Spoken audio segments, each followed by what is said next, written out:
Morning. Board held in public. Paul, can I check with you, please? Have we got any apologies? None that I'm aware of, Mike. I mean, I'll just ask if any of the non-executive directors have tendered their apologies, but I think we've got a full house today. Excellent, thank you. And any declarations of interest at this stage? No, thank you very much. So we then move on then to item 220, minutes of the Board of the Directors meeting held on the 26th of January. So we wish to approve. Yeah. Thank you. And then item 221, action sheets and matters arising. Anything for those, Paul, please? Thanks, Mike. As usual, the executive team have done a review. There's a couple of items just to call out that have been referred to the audit committee that are listed on the audit committee for tomorrow's meeting. There was an item around the content of the IPR, which we'll pick up with Chris today, followed by a workshop session at your next board meeting in March. Other than that, Mike, we just ask you to note the contents of the action tracker and the work undertaken. Thank you. Okay, thank you. And then we'll move on then to item 222, the patient's story. I'll ask our Executive Chief Nurse to present. Thank you. It's actually not really this month, but that's okay. We certainly have got somebody online. So Paul. Thank you. Yes, I'll pick this one up. So yes, it's going to be Colin. So I'll ask Colin to introduce himself. You've got an explanatory narrative on your agenda, but I'll hand over to Colin at this point to kick off this item. Thanks, Mike. Morning, Colin. Thanks, Paul, and thanks, Chair. So I'm Colin Brown. I've been for those, if there is anyone that doesn't know me, I've been a consultant physician and gastroenterologist in this organisation for 26 years, and it's been my pleasure to have been the Chief Clinical Information Officer for the last 9 years. And I've got an experience to share with colleagues about how we've been able to improve experiences for residents in care homes using some new technology and working closely with our GP colleagues, and in particular Dr. Richard Russell from Kendal. So if you're happy, I'll share my screen and make sure I can share the sound as well. Sound okay. Can you see my screen? Is that coming through? Oh yeah, Colin. Cool. I'll put that on slideshow then. Okay, so this is an experience using some new technology. Colin, it still hasn't come through. Sorry.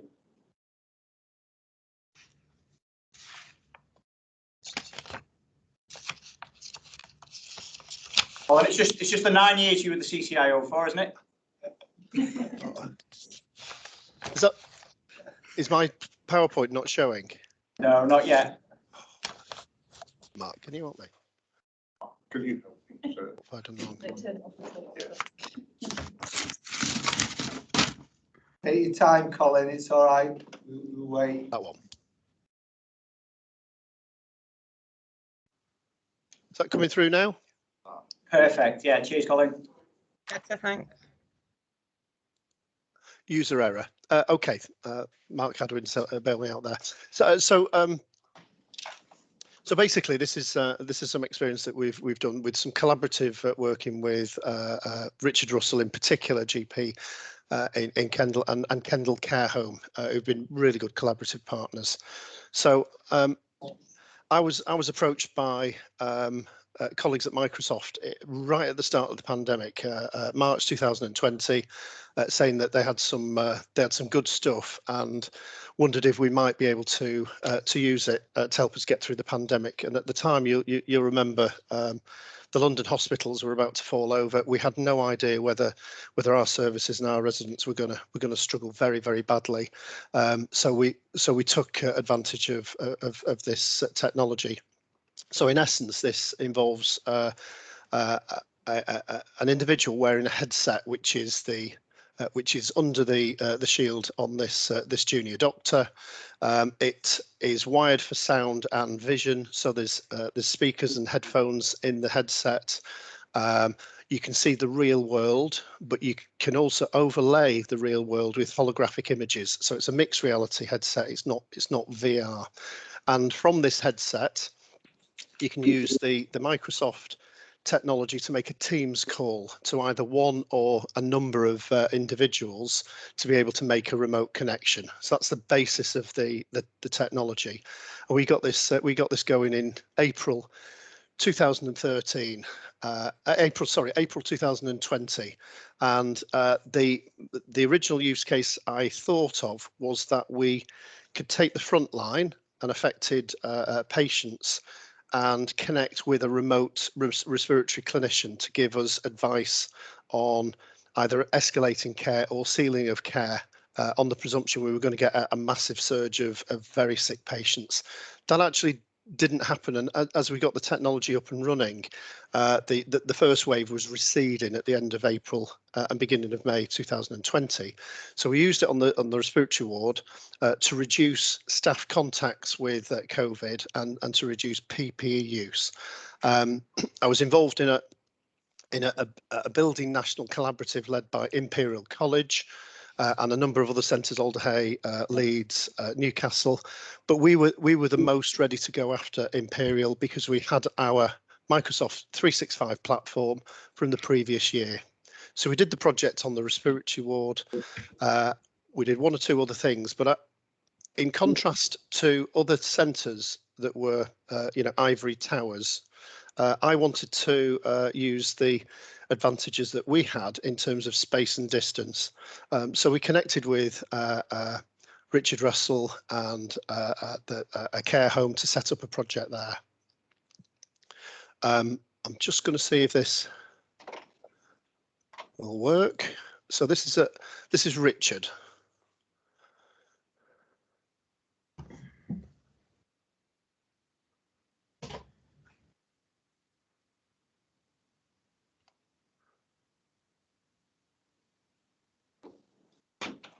Just bear me 2 seconds. I'm going to just get out of that, and I'm going to go and bring it. It's already on my laptop, so let's play it from here.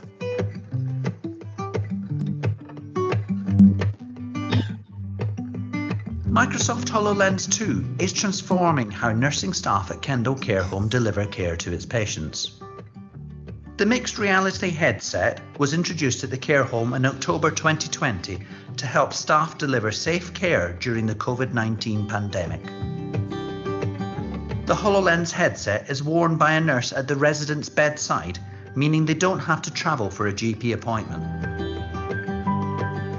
The headset is linked to a Dynamics 365 Remote Assist app, which uses Microsoft Teams to send a secure live feed to the GP's computer screen. How are you? The headset has been used to assess residents who are bedfast, have skin conditions, and who are nearing the end of their life. There are many benefits to using HoloLens 2, including better experience for the patient, increased patient safety, and better quality images for the GP, allowing for diagnosis and treatment. More confidence for nursing staff, residents, and their families. Kendal Care Home staff continue to work closely with local GPs, Kendal Integrated Care Community, and University Hospitals of Morecambe Bay NHS Foundation Trust to deliver this service. So Richard just very quickly overviewed what we've done, but the great benefits for me is that it supported remote care in the care sector, and it's very difficult to do research and development in the social care sector, as we know. It gives us insights and early evidence for future care pathways. We can look to avoid unhelpful, unnecessary travel in the future and reduce infections. It allows the remote visual assessment of patients.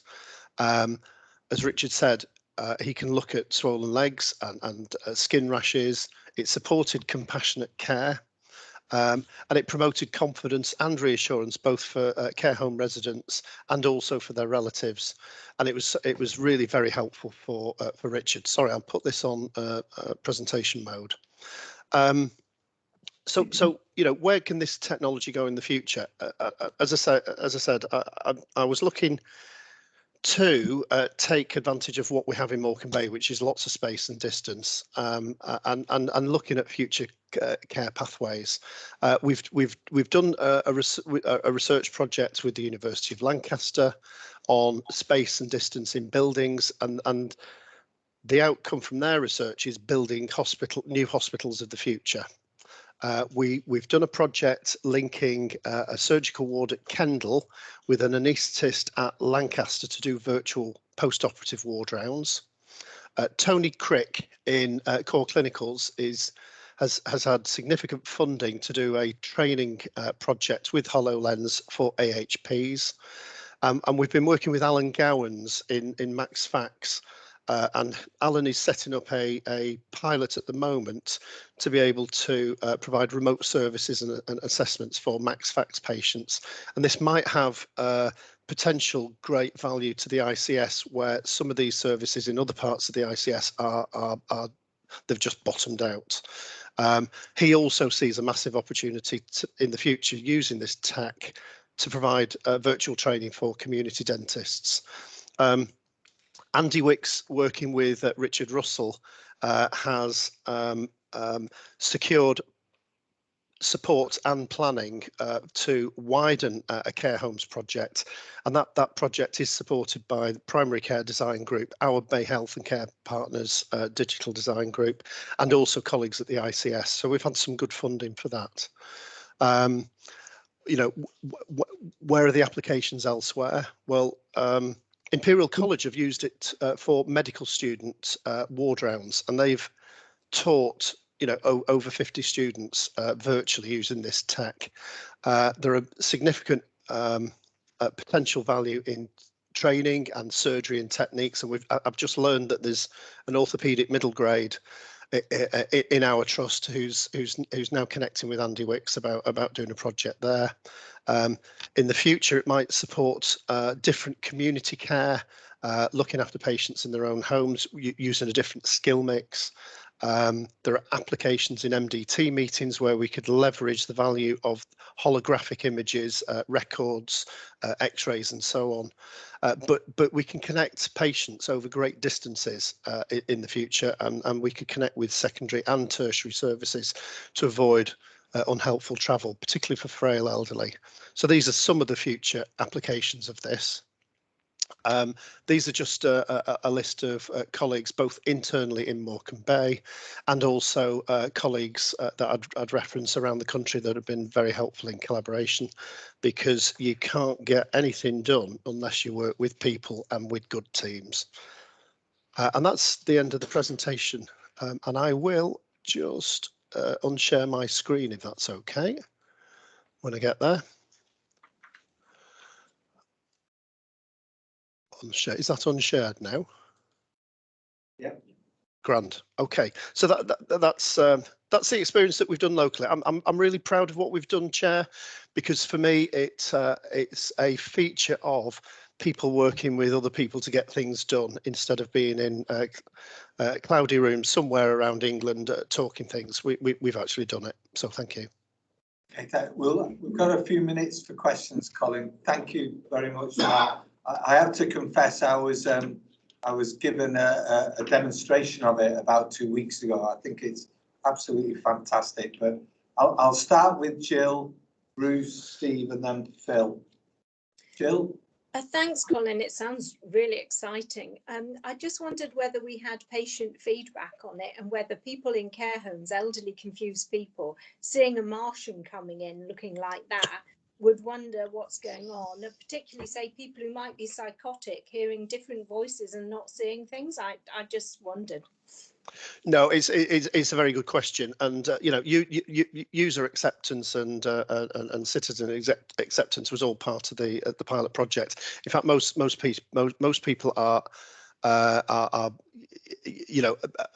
that they accept this sort of thing and are not frightened by it. What I would say is there aren't any external speakers on the headset, so actually the GP can't talk to the patient. They can talk to the headset wearer. But I think the thing for me is everyone was a winner with this project. Care home residents got a much better standard of care, and if it was the case that our GP colleagues weren't able to go out to care homes during the pandemic, actually in truth they've really struggled for years. And so care home residents win, the staff at the care home win, the GPs win. Okay, thank you. Bruce? I think Jill's asked the question I was going to ask about resistance, if there's any resistance from patients and staff. So just a couple of points. Colin, thank you for your 9 years. I think we've seen a few of them together, and thank you for all your support to particularly the finance committee, particularly when we were going through the EPR replacement of Lorenzo. That was quite a lot of valuable input from yourself and other colleagues. I think you said technology is the heartbeat at Morecambe Bay. I think with over 1,000 square miles, I think it's a way forward. Being with finance, have you found that I can see all the benefits for patients and staff. Has there been any financial benefits to the trust at all? So I think we're in so thanks for that, Bruce. I think we're in early exploratory phase with this kind of technology. I mean, I see a 10-year gap that we've got for health and care. We have low staffing levels now, and we will not be able to get to the staffing levels that we need for another 10 years. And we've got to bridge that gap and get our citizens through safely. So we have to think that we really do have to think differently. And I think, you know, connecting, supporting patients with remote care, empowering citizens, you know, all of this kind of stuff is important. I mean, technology is great, you know, technology is great, but it's all about people. And it's all about doing the right things and setting the right standards and all of that kind of stuff. I mean, thanks for your kind words, Bruce. I mean, we've done some great stuff throughout the years. In particular, the EPR programme that we did a few years ago, it was a big piece of work. And can I just say that I very much valued the input from Aaron as Deputy Chief Exec at the time, and actually our previous chairman, because they headed up the business and the governance side of this massive change management programme. And getting systematic enterprise level change management is not easy, and you just need governance is one of the components that actually allows things to work.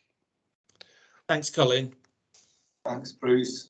Steve, Phil and Liz, and then yourself. Yeah, just to echo Bruce's comments, really, and thank Colin for his leadership, really, and inspiration to his colleagues in making this happen. We'll miss you.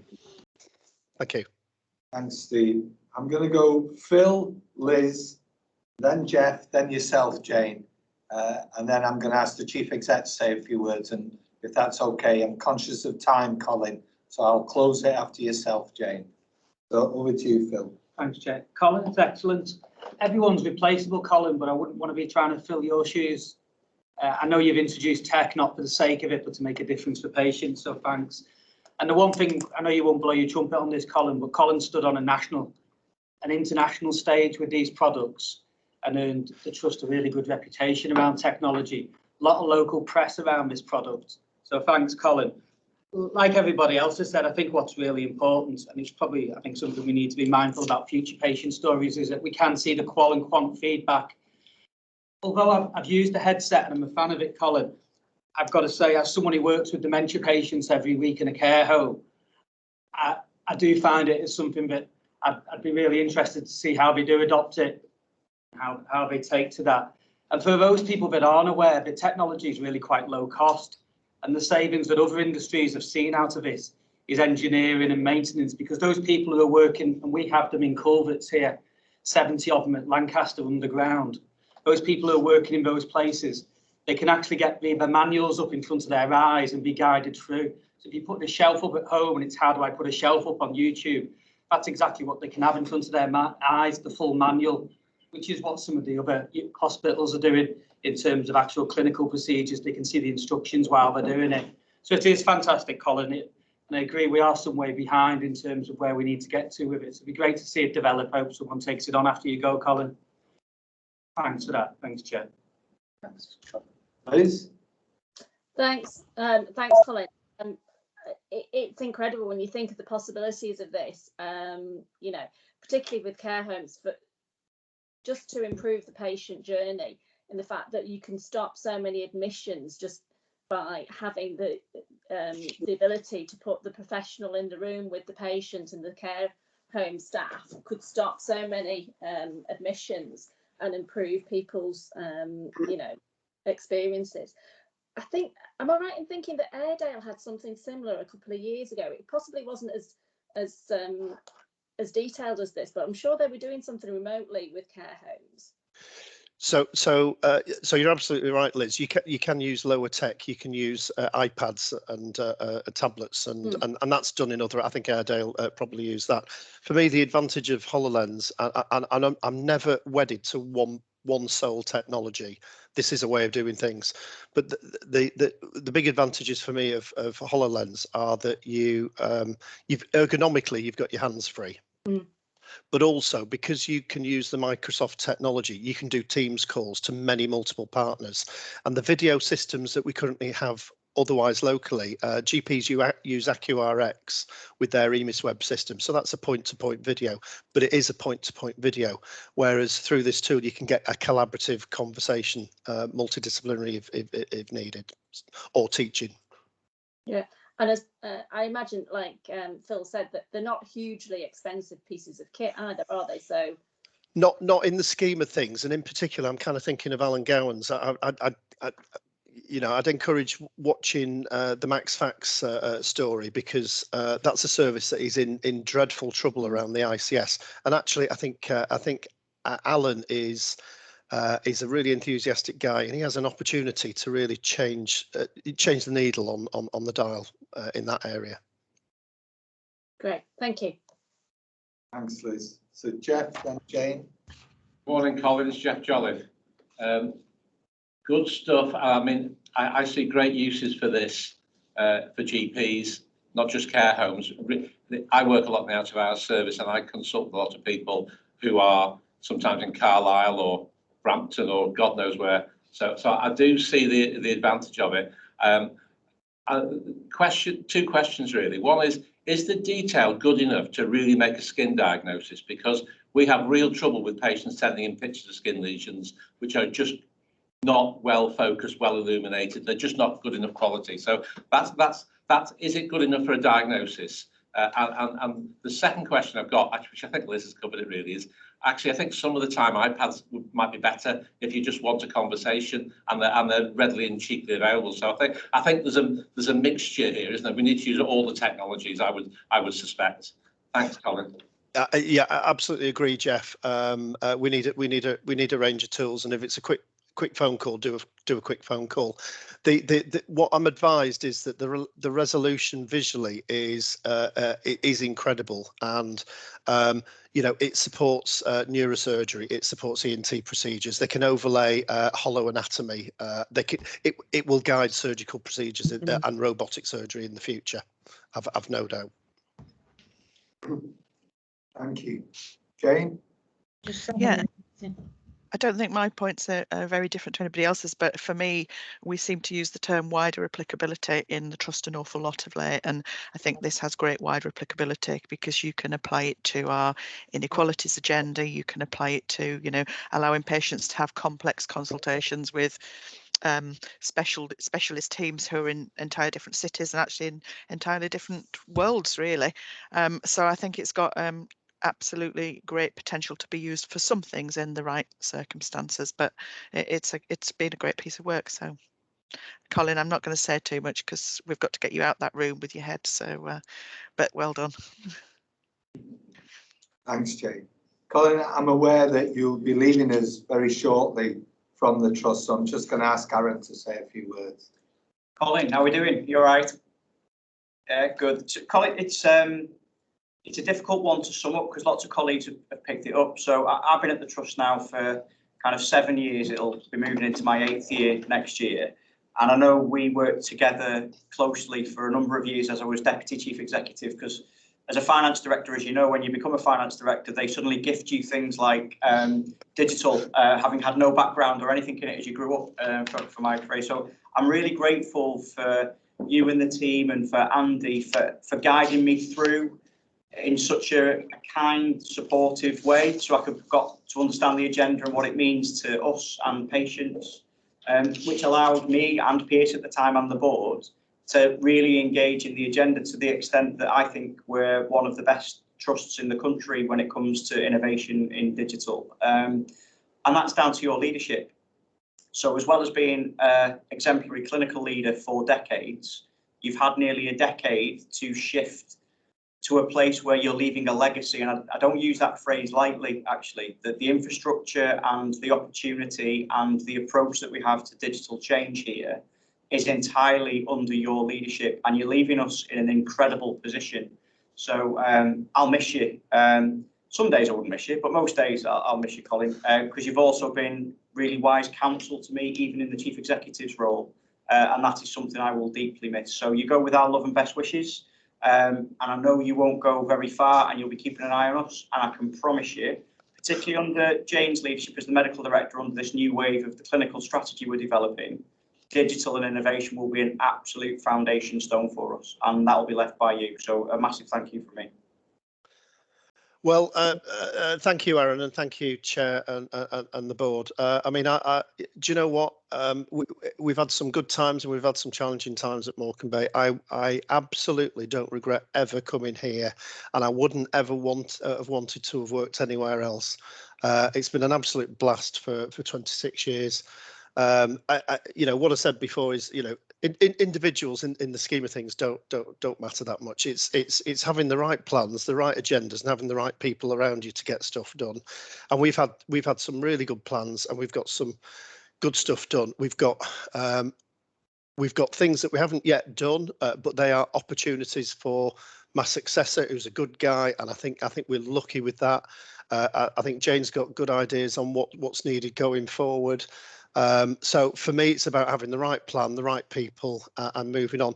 We are, I would say, a big call out. We are blessed, being in a slightly out of the way part of the country. We are blessed with some highly gifted IT leaders in this area, and we need to keep them together as long as we can. I actually think we've got a challenging but very exciting 3 to 4 years coming up digitally, and yeah, thank you, everyone. I've honestly, I've enjoyed my time here. Thanks, Colin. Thanks, Colin. Enjoy whatever you do next, and keep in touch, even if it's remotely. Thanks very much, everyone. All the best, Colin. Bye. Colleagues, we'll move on. I've allowed that to have a little bit of extra time because Colin is leaving the trust. I thought it's suitable time for colleagues to say thank you to him formally as well. We'll move on to item 223 then, Chair's report. Just a couple of things I'd like to highlight. I'd like to pay tribute to another colleague who will be leaving us shortly, Bruce Jazzy, whose term of office ends this week. This will be his last board as a non-executive director. Bruce has been with us for 7 years, and during that time has played an absolutely pivotal role in the trust, becoming the first organisation to establish the Freedom to Speak Up Guardian, and has contributed massively to the development requirement of our Council of Governors. He's also the Senior Independent Director for the Trust, and all of us will know if we worked with him. Bruce, you made a massive contribution through your time in the office. So on behalf of the board, I'd like to place on record our sincere thanks to you and appreciation and best wishes for the future. I'm also just want to highlight my report. Pleased to welcome Sarah Rees. Sarah has been here as an interim, but is now a substantive non-executive director following the departure of Rachel Lisbeth, who's left us to carry on some clinical ambitions. And Sarah is now the nominated NED from the University of Lancaster as a board member. So formally welcome you, Sarah. And Bruce, we'll keep talking, but genuinely we'll place on record our thanks. That concludes my report. You've got it in front of you. Happy to answer any questions. No? Then we'll move on to 224, Chief Exec's report. Thanks, Chair. There's a theme this morning. It must be the time of year. So I'm going to start my report with a couple of thank yous as well. So this is Kate Maynard's last board as the Chief Operating Officer with us. I have suitably embarrassed Kate for probably about 3 weeks now in various meetings, putting on record my personal thanks as Chief Executive, but I'm going to do that again here. Apologies, Kate. So Kate's been with us for many years, actually, working through medicine, Deputy Chief Operating Officer, Chief Operating Officer, and is testament to the behaviours and values that we hold dear as an organisation in a way that you don't often see as regularly as you do with Kate's leadership. Couldn't be more patient focused if she tried. Absolutely, with every agenda she touches, it's all about supporting colleagues to deliver. And one anecdote for me, I spend quite a bit of time in the control room at Lancaster when I'm on call and mooching about. And I was catching up with the team last month again, and the sense of loss and those colleagues wanting me to understand the impact that Kate's leadership has on them was really palpable. And it wasn't just the delivery or the execution, which is kind of in the DNA of most Chief Operating Officers. It's the compassion and kindness and the leadership support that she gives to teams when things are difficult. And let's be honest, in the last 2 years, that has been most days. And Kate's leadership through the COVID pandemic has been nothing short of exemplary. Including her last weekend with us has been as Gold on Call, which is kind of speaks all it needs to, I think, about Kate's values. So Kate, I'll miss you a lot as a colleague and a friend. Thank you for your support.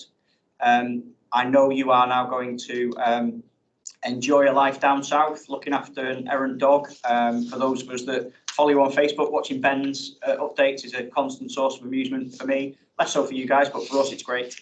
So enjoy that, and I know you will. And we welcome, obviously, Leanne Cooper, who's going to be acting as the Chief Operating Officer from the 1st of March, next week. And Leanne, I've said a little bit about in my report, and I know under Kate's stewardship and sponsorship, Leanne's had a good grounding in kind of developing her own leadership style and what she'll bring, and I know she'll be a great success as she acts up into the role with us as an exec team and as a board. But I just wanted to put on record my thanks, Chair, for Kate. Yeah. Okay, Kate, that's the last of the embarrassing stuff this week, I think. Thank you. Good. And I just want to put on record briefly also, it's Jackie Bird's last board with us. Now, Jackie's been with us for about 12 months, including a stint as acting chief nurse whilst we were waiting for Bridget's arrival. Jackie has been a phenomenal colleague for us over that period, really helping us out the back of the CQC report, providing some much needed stability with the senior nursing team, and actually driving some real change and improvement in quite a short space of time in places like, Medical Unit 2, the Royal Lancaster site, the work that we've needed to do around maternity, etc. And I'm sure Bridget's really grateful for Jackie's work over that period and the transition and the handover. So Jackie's going to be a non-executive director, staying in the NHS. Again, she'll leave with our love and best wishes, and wish Jackie well in the next period of her, I'll say retirement in inverted commas, because it sounds like colleagues don't actually retire when we leave the NHS, but a thank you from me to Jackie, Chair. Thank you. And the rest of my report is in the standard format around kind of national, regional, local updates. I'll be very brief in just drawing out a couple of key areas.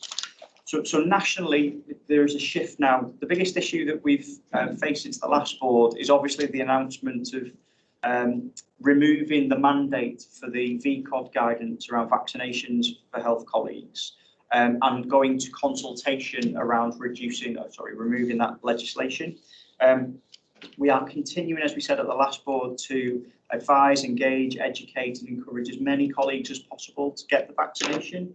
But I have to say there's a sense of relief, I think, from the mandate at that time being reconsidered. That doesn't mean that the stress and the anxiety has gone away, because this is still a really emotive issue. It's still really important.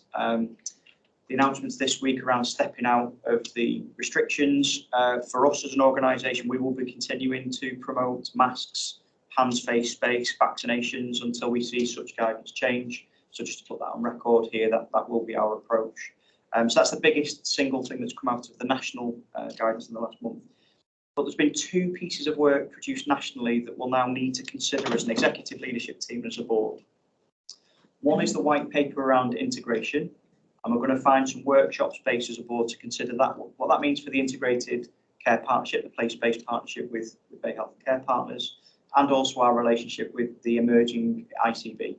So that will help us structure some of our thinking. I think that's how we position ourselves and where we place our priorities and work with partners on that agenda.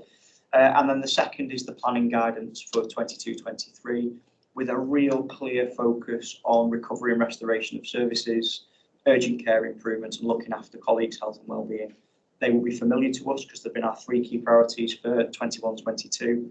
We're going to spend some time later today and next month on finalising our approach and priorities for next year. I would find it very difficult to think of 3 other more important priorities that we'll articulate, but that is what the guidance is giving us. Regionally, obviously there's been a delay in the legislative setting up of the ICB/ICS to July. That isn't stopping the pace of the recruitment to key posts, getting the governance set up, ready to be in shadow form from April, and then obviously from formal form in July. It's a much more difficult sentence to say, formal form, than I thought. I had the privilege of sitting on an interview panel on Monday with the incoming designate Chief Executive Kevin Lavery and Chair David Thoriford, Chief Finance Officer for the ICB, and that announcement will be made in due course. But the other statutory posts are in train for recruitment this week: Medical Director, Chief Nurse, People and OD Director. Really looking forward to that team being formed so we can start to create those relationships and pull the partnerships together on delivery. That's what most of us want, but we have to go through the governance and leadership changes to get there. So there is naturally then a conversation with the regional and ICB colleagues on performance and improvement and push. I'm working really clearly with the provider collaborative boards, a group of hospitals, small g, on what advantage that might give us to get further, faster on the recovery programmes. We'll talk about that later again today.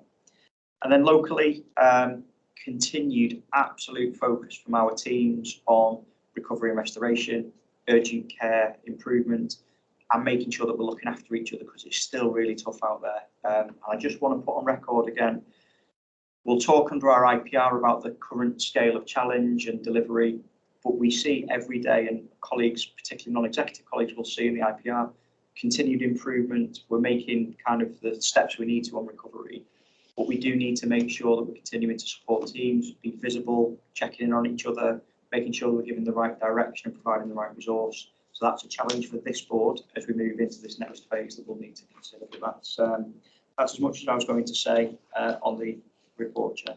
Thank you. You're asked to note it, but I'll just ask any questions to Chief Exec. Adrian?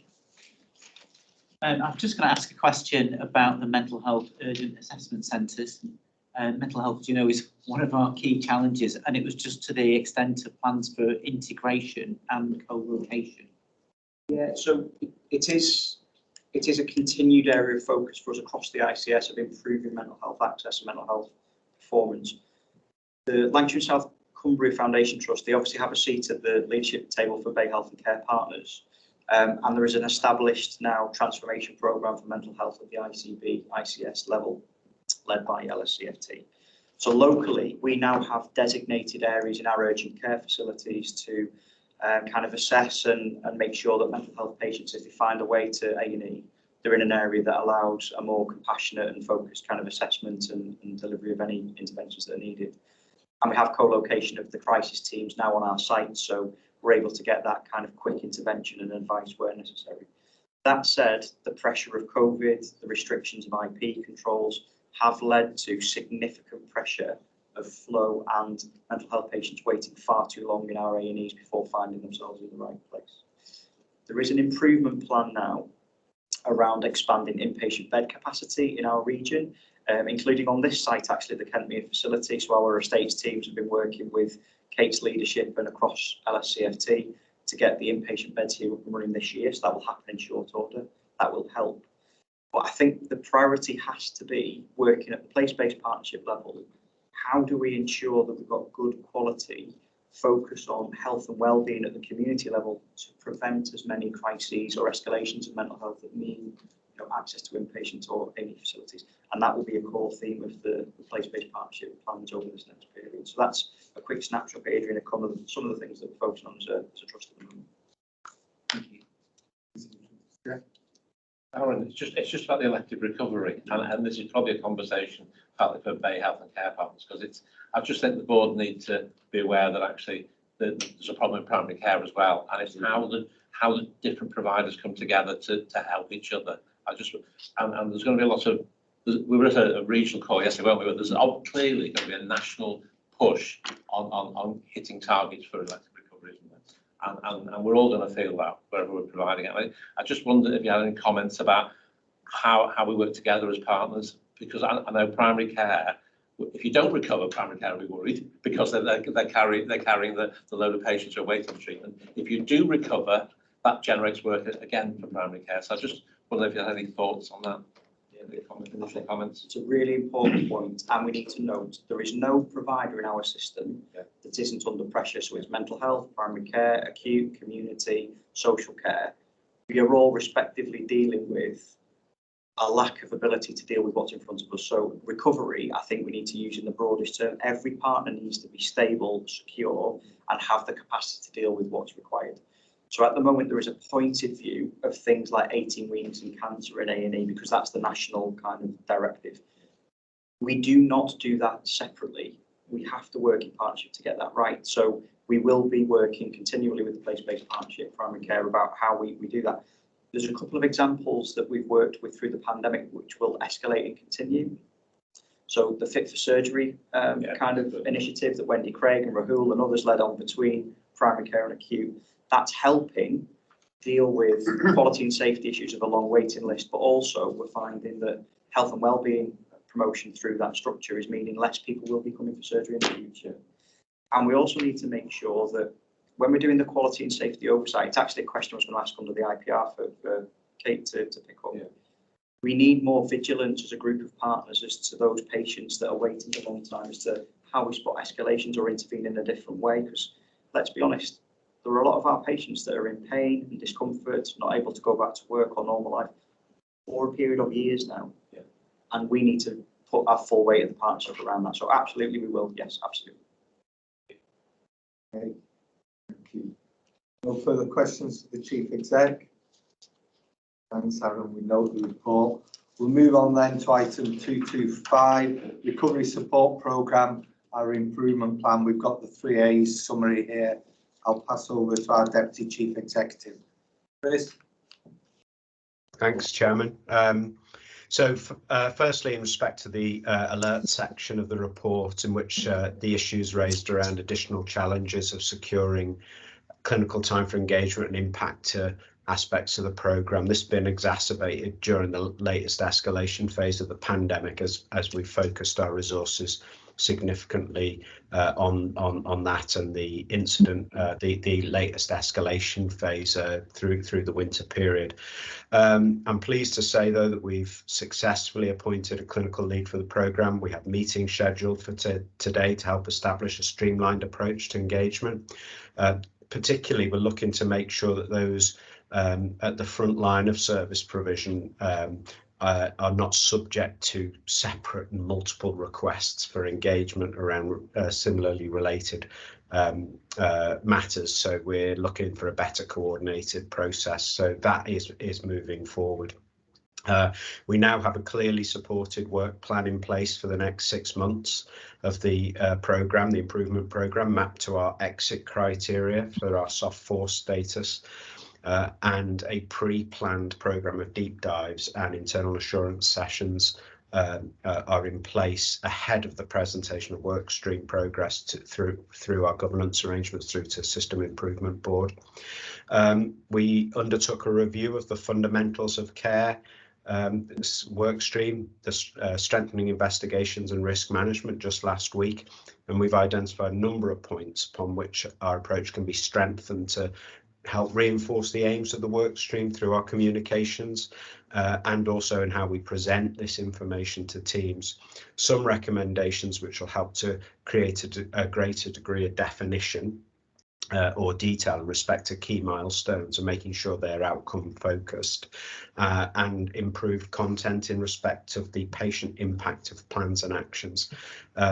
we'll continue to work with the work streams in this way. I've found it a useful and valuable process so far to ensure that the benefits of our review and our feedback processes are reflected in the outcomes for patients that we in terms of what we deliver through the improvement programme, and also how this is presented for assurance through to the board and the system improvement board. So we'll seek to ensure that the learning through those detailed review sessions, where relevant and appropriate, is used proactively to support the other work streams within our overall improvement programme.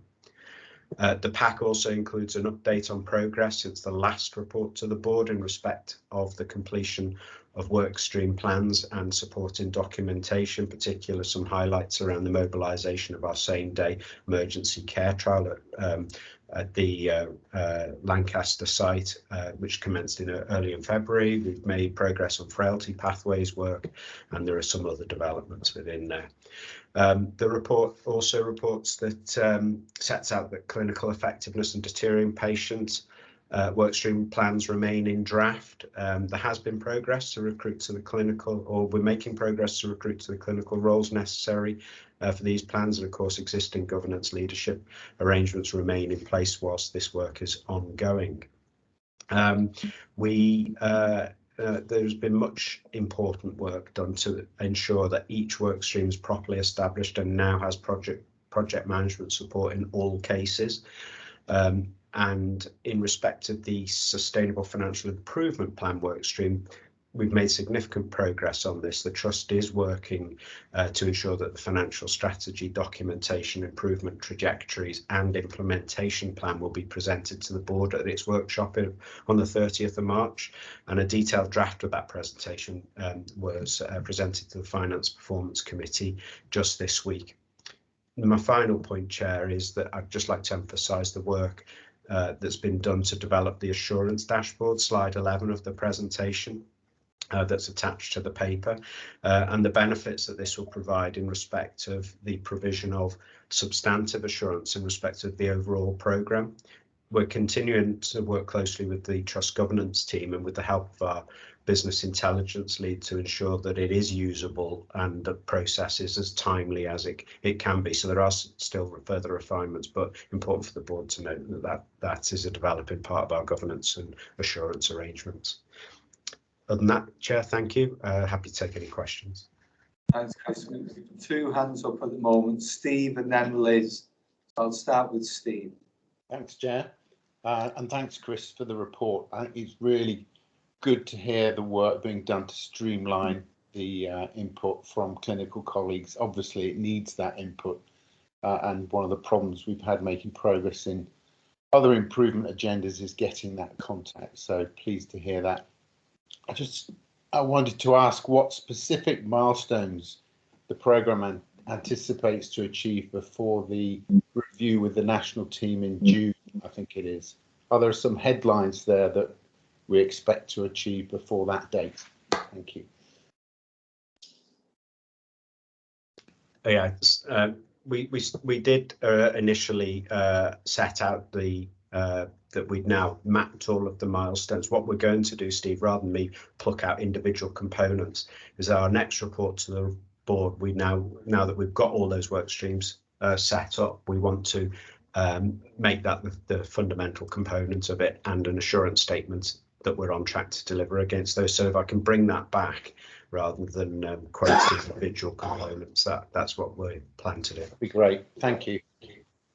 So we'll take that as it's coming in next month's board meeting, Chris. Okay, thank you. I'll go Liz, then David, and then Sarah. Over to you, Liz. Thanks, Mike. Thanks, Chris. I was really pleased to hear in your introduction there, Chris, that you used the phrase improving patients' outcomes, because I think this is really critical to, and it's at the heart of all this, isn't it? Because we got into this because at times we were failing patients, and that's the ultimate outcome, isn't it? To make sure that that doesn't happen again and it's sustained and it's affordable, and there's a, you know, the residents of Morecambe Bay have the healthcare system that they deserve and that is as safe and effective for them. So what I'm wondering about is, can we see as we go through the journey specific examples of what would have happened and now what the process is doing to help deliver practical embedded change for patients that shows that we are actually getting there. Certainly, Liz, I'd expect us to be setting out specifically the changes that we've made and the expected impact. I'd have to give some more thought about how we present what would have happened had we not done this piece, but absolutely, I mean, that's part of the mapping of the milestones. We're very heavily focused to make sure that the plan is not just set out as a series of inputs, that our success can only necessarily be measured against the impact of those actions and plans.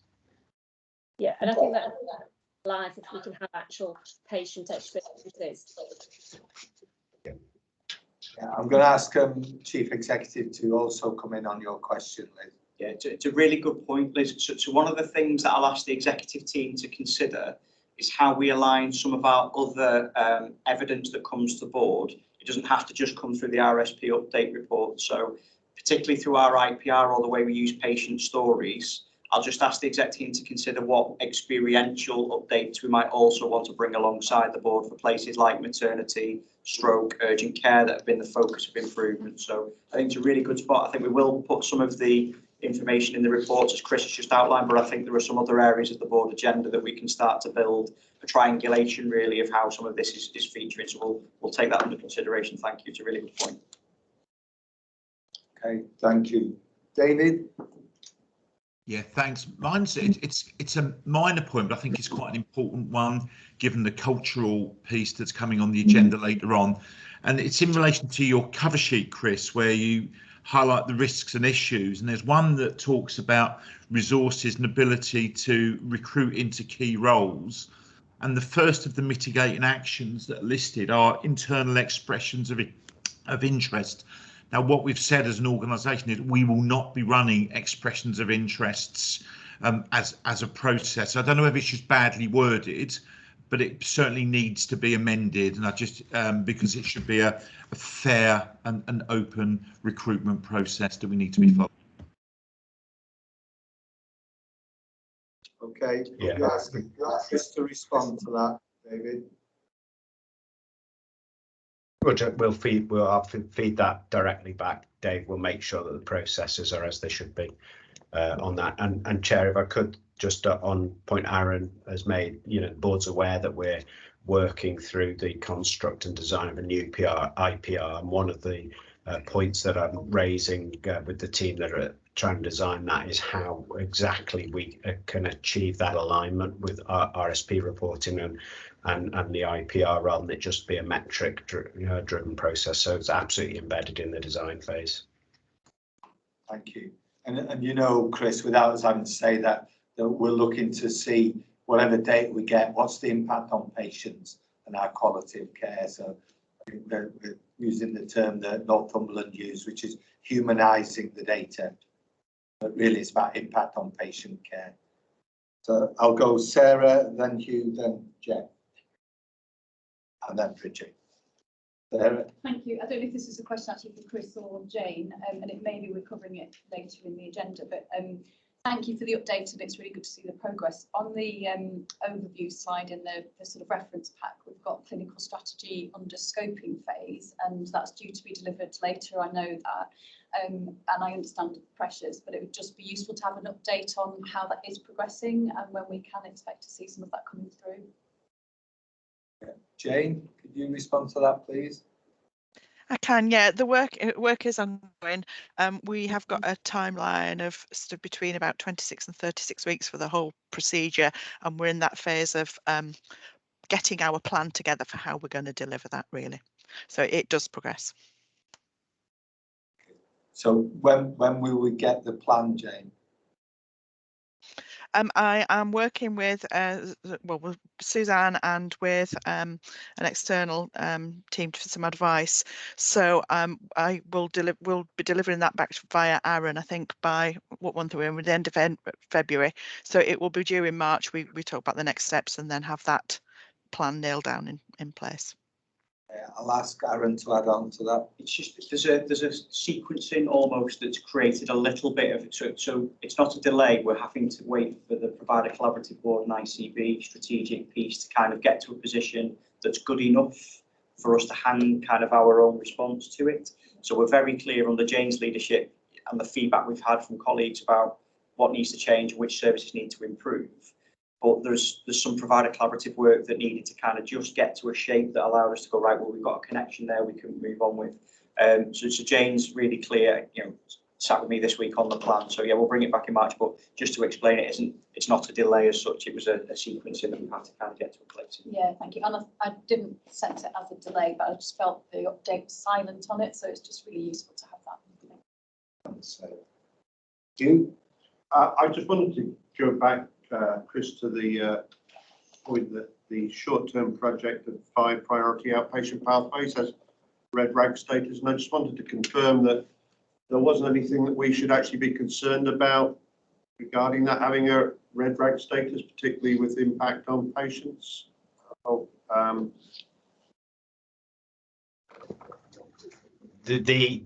What we did during this escalation phase, Hugh, was try to make an assessment of what the critical issues in the programme were, which we needed to continue.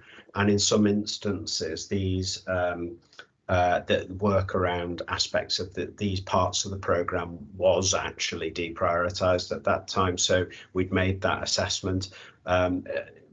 Obviously now we're looking to pick those up. I will double check that we've had a look back at that and that we're content. But at the moment, yeah, I mean that's part of the decision making that we did and reported that we refocused last time.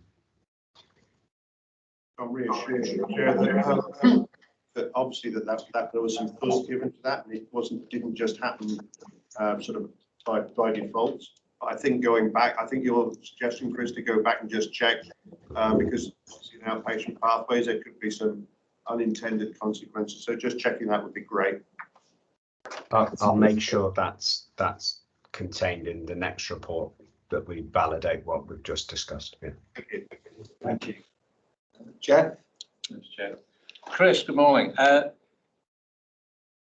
The questions really is not about the report. I'm quite encouraged by the report. My question is really about the wider system, and this is not a criticism at all. It's a question, and I'm mindful of the fact you're probably doing massive amounts of work, so it might be limited by capacity. But we have various reports that come in and have issues to be resolved. We resolve them, and we see that in the report, and we see the progress. But the question is, in a way, is what's going on beyond the scope of the report? And so can we improve even further? And I don't know whether we've got the capacity to do that. So take the Royal College of Surgeons report, and I don't want to take on that, but they identify problems. Are we assured that there are more problems that are out of scope? And have we got processes that actually go further than what the report makers do? Is that possible? I suppose another way of putting it is, who examines the examiner? How do we know? Now, Niche were very impressive when they were here. I thought they were really good. But how do we know that they've hit everything? How does, as an organisation, do we sort of go beyond what we need to do and go from solving the problems that are there to looking for more and making ourselves excellent? Do we have a system for doing that? Is that so? Sorry. Okay. I was just going to say, I mean, obviously, some of that takes us beyond the scope of the work, the individual work streams, obviously. But what we're doing, recognising the sort of breadth of the improvement agenda in totality, and you can't sort of just contain it within neat boxes, is the development, and this is where our new clinical lead will have a major contribution to play, is the development of this into a trust continuous improvement methodology. So we're very focused on, how do you make this the way things are done across all areas in one place. In terms of the specifics, I don't know if colleagues, whether there's any other points to raise, but in respect of Jeff's particular point around the output of the reviews and whether that could apply elsewhere. Jane. Yeah, again, and going to use that term, wider applicability. Obviously, the trauma orthopaedics sort of separate to the RSP, but some of those things which are initially regarding a particular specialty or a particular problem, we have addressed using them as a pilot, but with the intention of then asking every other service to sort of examine their scenario and sort of see what they're similar. So things like pooling of patients and other things that have come up regarding more specific things within that specialty. So we have got that view of starting small and then spreading it out to have other people to examine their position against it, I guess, in many ways. It's really encouraging. Thanks, Jane. Yeah. I'm conscious that in the next item we'll be talking about the CQC update, the niche and Royal College of Surgeons improvement plan. Yeah. But I think we know in the board, Jeff, the point you're making, that there needs to be a helicopter view to see where issues may or may not occur elsewhere. How do we know? And also good practices elsewhere. Okay. Thank you. Richard? Yeah, so just touching on that, so we're very cognizant of that, so not being in a reactive phase and prospective, I think. And in terms of the discussions that we had in quality and safety was about how we map into examples of business as usual for each aspect to that. And there are some pivotal pieces of work from my point of view that's happening in the organisation, such as the development of the IPR, finessing our governance arrangements, which are fundamental in terms of creating the question of where would we see this information, how would we know as a board. So I think that's really important. And just touching on Liz's point around in terms of patient metrics as an example, we've got a great opportunity within the development of the IPR. Now the expectation there is to develop the metrics that we would see in there that are reflected in the work of the RSP programme, and then we see it monthly as business as usual as part of the board. So that would be a really good example of in the background how we're really trying to map collectively as a group of executives how we see that. And was that your comment, or were you going to ask a question? Yeah. Thank you, Bridget. Chris, thank you for that. As you can see, it led to a really good discussion there and some pointers of the way forward, really, around assurance and impact on patients. So thank you for your presentation. We're asked to consider the content and note the assurances provided and endorse the next steps in the programme. Colleagues, no, we had some reassurance, Chris, and then further work around assurance. So thank you for that. Yeah, everybody happy with the recommendations? Then we'll move on to a similar item, really, item 226. This will be presented by the Director of Governance.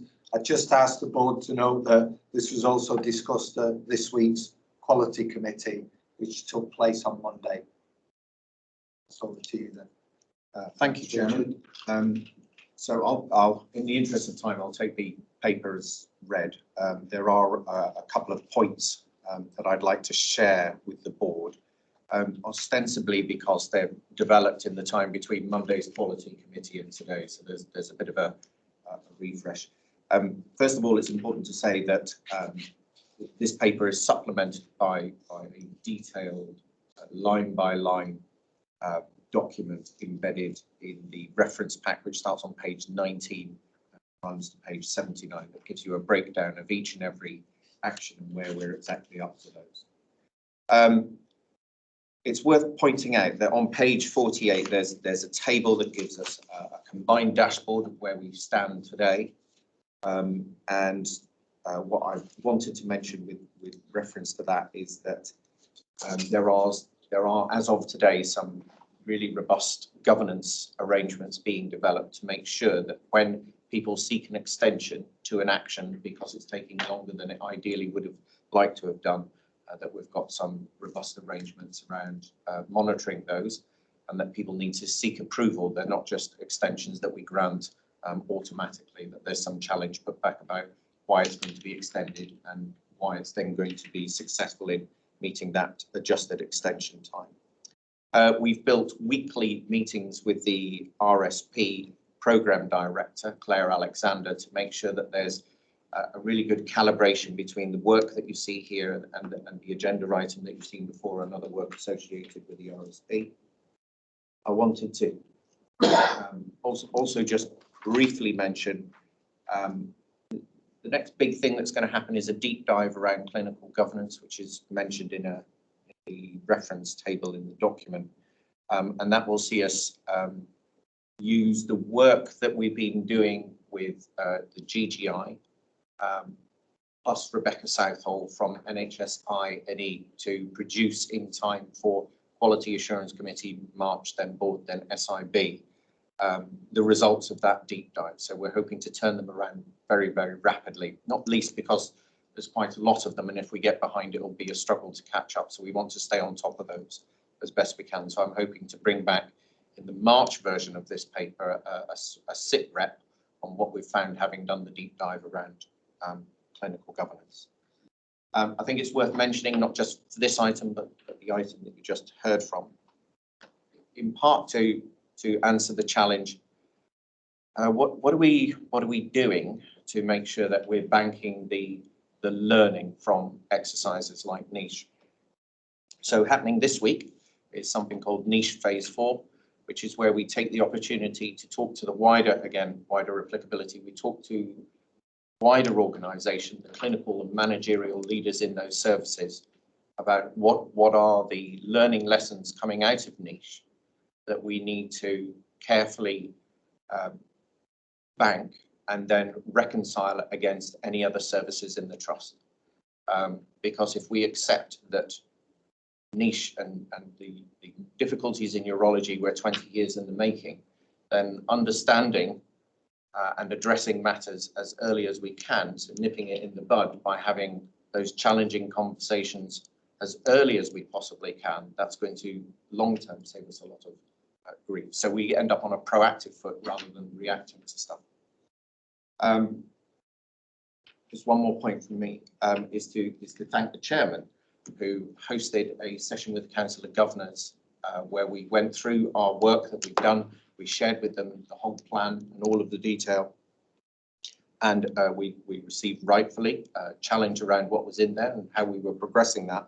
But broadly, I think the Council of Governors were pleased to see the full detail of that product supplemented after we'd shared with them a light presentation in December to show them what our philosophy was. The session on the 6th or 7th of February, I thought was really beneficial and productive. I'm happy to take any questions. Thank you. I'll go Adrian. And then Jill. Thank you, and thank you for the report, and it was extremely comprehensive. And I just wanted to say, I was so pleased to hear that the RSP and the improvement plan are joined up, with those weekly meetings. I just think that's fantastic. That's the missing link for me. We're really pleased with that. My question was going to be about the role of the assurance committees, just regarding the stress testing, the deep dives, and just embedding that long-term sustainable and improvement journey. And critically, you mentioned about learning as well, and that feels like that the assurance committee should have a role in leading and scaling that across the organisation, the transfer of that. And I don't sense that's currently in our terms of reference. So I'm just reflecting back to you, asking your thoughts as chair of one of those assurance committee people, whether that's something that we may need to focus on, just to embed this approach more firmly in our governance and our support structures. Thank you. I tend to agree. Yes, I think we absolutely should. Certainly, as an example, I know the audit committee have been receiving an update on the work that's been done around this, and we're committed to using MIAA and other resources to tolerance to stress test some of the work that we've done. So yes, absolutely, and I'll be happy to sit down with Paul and just take a look at the terms of reference to make sure that that's clear enough in those subcommittees of the board.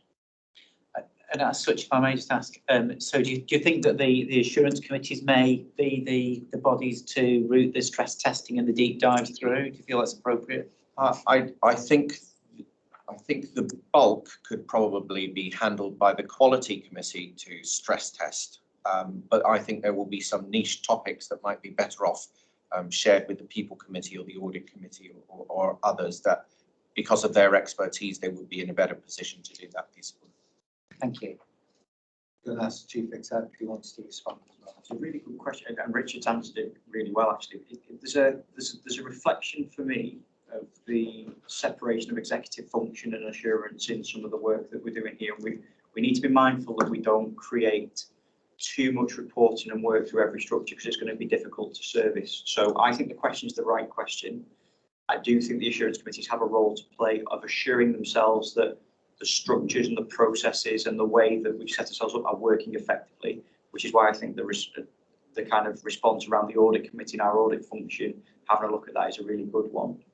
What I'd ask the board to consider, and the assurance committee chairs in particular, is as we finalise the 6-month delivery plan around exit criteria, the new IPR and the work plan for 22-23, I'm working with Richard's good offices. What are the agenda items in your forward work plan for workforce equality and finance that feel like they should come back? So if I was going to offer a kind of a first example of that, we might look at things like the MDT and deteriorating patient work, which, as James said, wider applicability. It's come up through urology and trauma and orthopaedics, but likely to be something that's a thematic issue we want to pick up through the workshops.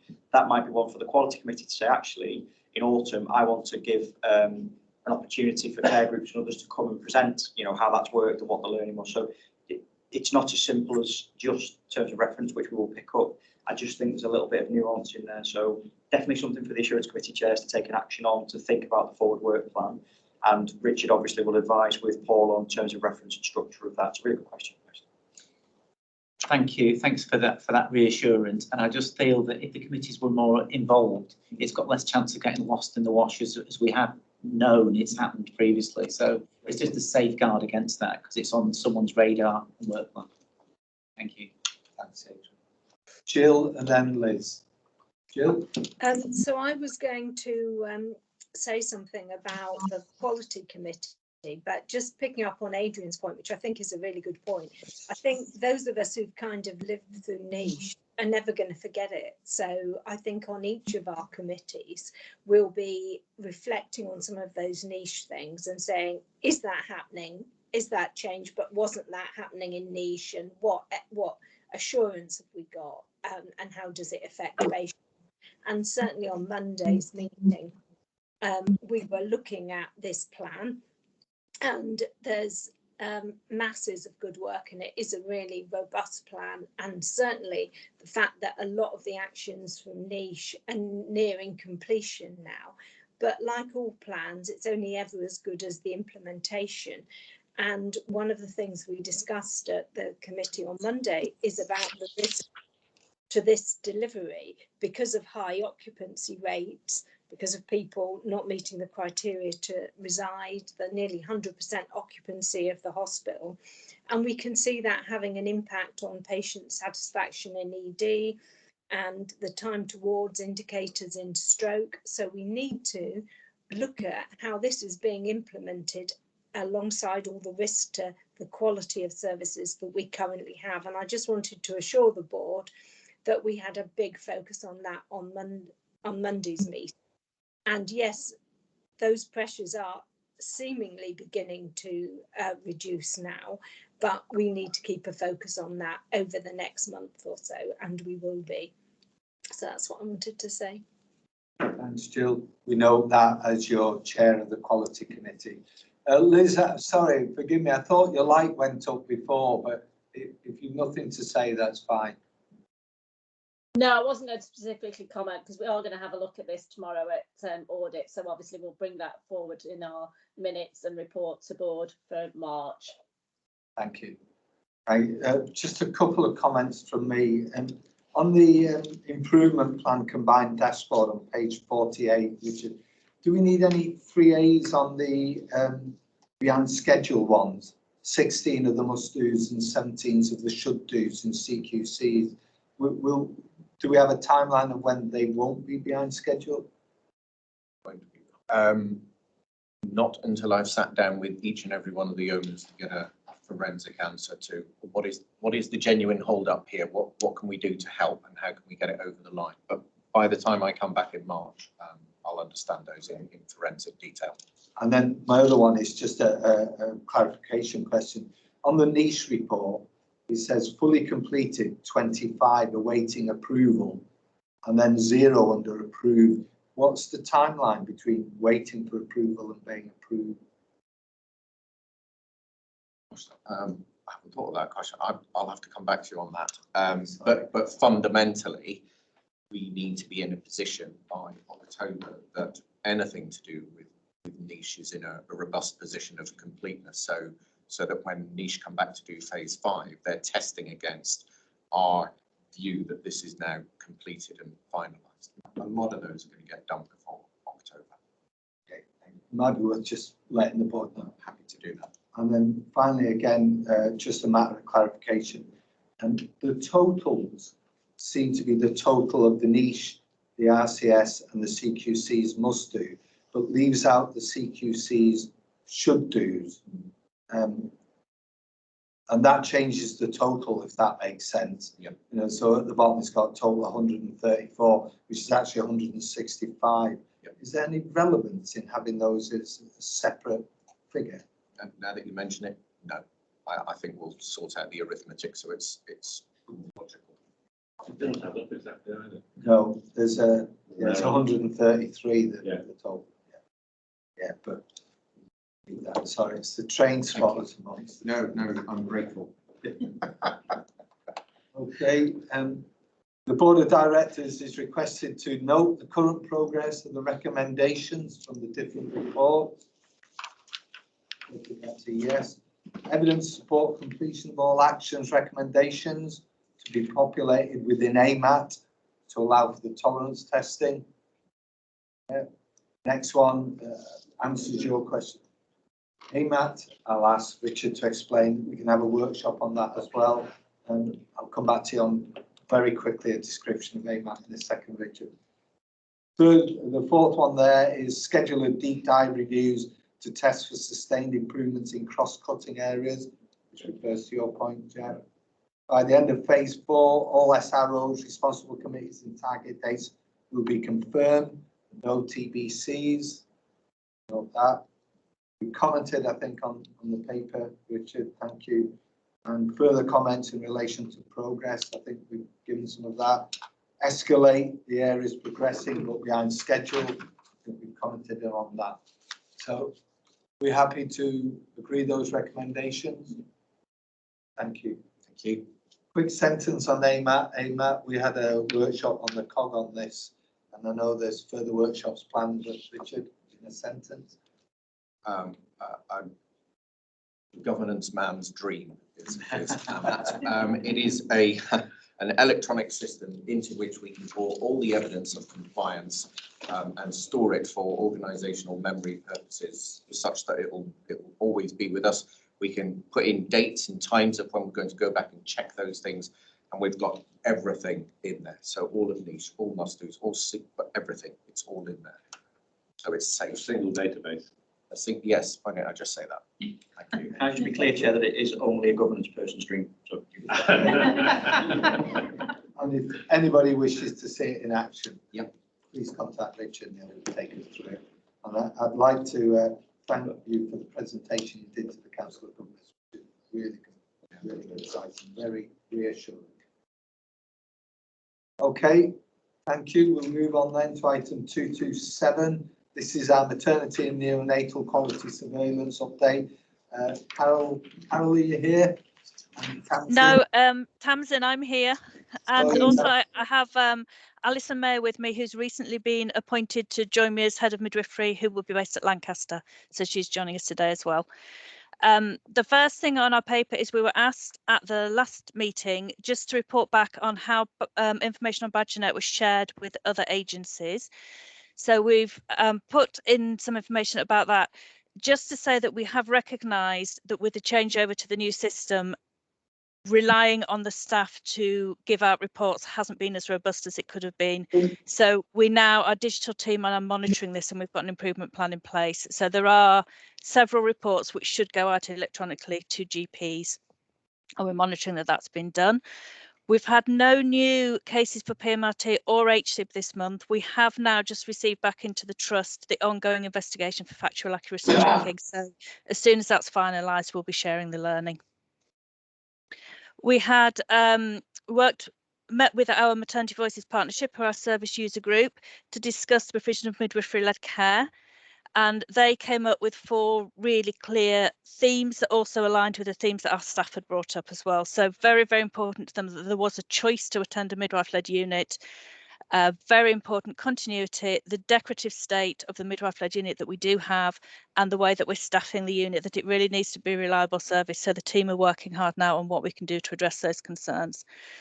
We'd like to draw attention to our Care Quality Commission Maternity Services Survey, which is our report into the patient experience for 2021. We were very pleased to be named one of only the top 7 trusts in the country for service user experience. So that was really good. We're very pleased with that. And that's been a really good morale booster, I think, for the teams over the last few weeks. We've had staffing levels have remained challenging, particularly at the beginning of January, and we did have to cancel mandatory training, I think, along with quite a lot of areas. We reinstated it on the 26th of January.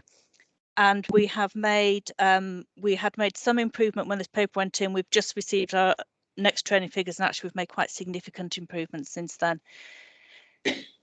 So that was all the highlights that I wanted to bring up from the paper. Thank you. Jill, I'll ask you to come in. Thank you, Tamsin. And you can, certainly sitting on quality committee, I can see just how much work you've put into making some of these improvements, and the service user feedback was very encouraging. But because maternity services is in the news at the moment and we're in public board, so this is a mean question, Tamsin. So could you just say something to reassure the public about the work we've done on Ockenden? Just a few headlines, you know. What have we done to respond to some of the things that happened in other hospitals that the Ockenden report? So we have there's 7 safety actions that we were required to address straight away. Very much around, for example, bringing the paper to board. So having maternity present at board, that was really important to get that whole trust and wider oversight. We have also put in fetal monitoring leads. So we have 2 midwives and 2 consultants who are doing that. There's a big focus on our training needs analysis. So we've aligned all our training plans with the local maternity system and the wider region as well, to make sure that there's a really good standardised training package. And there's quite a lot of work was around risk assessing, so that also aligned with the CQC work. So that's making sure that we use the early warning scores in our midwife-led areas, and that we're risk assessing correctly at each appointment. And Badgernet has actually, despite some of its teething problems, really helpful with that, because you can actually mandate that assessment has to be done. What a fab answer, Tamsin. Thanks very much. Thanks, Jill. And just before I bring anyone else in, Bridget, do you want to add anything on the Ockenden? Well, I think just for the purposes of the board will be reviewing. We've done a self-assessment like any other organisation last June and December, and it'll be due back to board for an update in March. I think in terms of maternity services, it's also really pleasing just to note that we've appointed our Director of Midwifery, who will start in April, so I think that is really important. Obviously, we've got Alison on the call in terms of the Head of Midwifery, and there's some other exciting appointments that are just in play in terms of consultant midwives, so I think there's a lot happening in that area. And we're continuing to have support from the MSSP team. And as we're in the process of appointing, does that impact on any Ockenden reviews or? Yeah. Yes, it does, certainly positively. So I'll be able to give an informal update to board in between, and certainly we'll come with composition, which is improved. Do you want to say anything? No, Bridget. Right. Thanks, Bridget. I'm going to go with Hugh and then yourself, please. Hugh? Thanks, Chair. I mean, I wanted to welcome Alison onto the call, and delighted she was appointed. And also, it was great news I noticed about the Director of Midwifery. So I think that's I think that puts us in a much stronger position, particularly with the further appointments that Richard's alluded to as well. So that's really encouraging.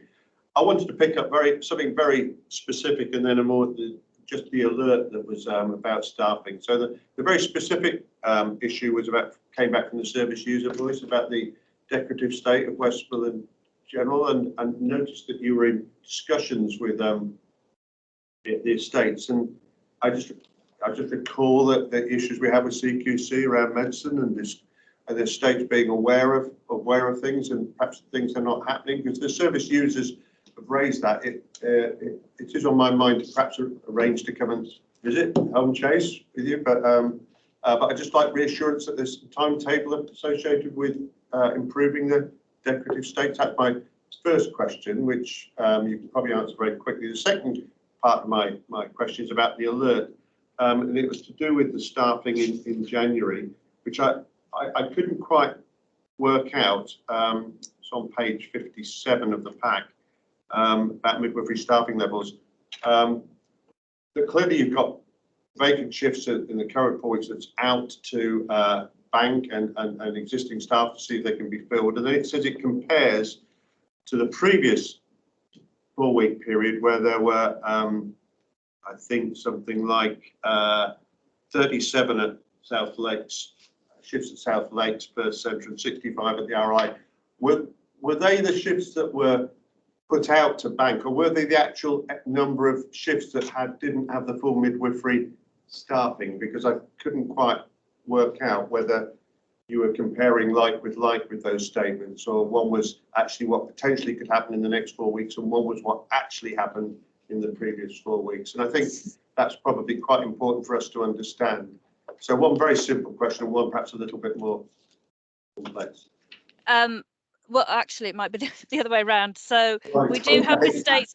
We have estates in Home Chase at the minute. They're doing a programme of work. There's a lot of rooms being moved about because of the theatre works. So we don't have a timetable for when that bit finishes and decoration begins, but that's definitely something that we're working on. The staffing, so when the staffing figures are put in, they're prospective figures for the next 4 weeks.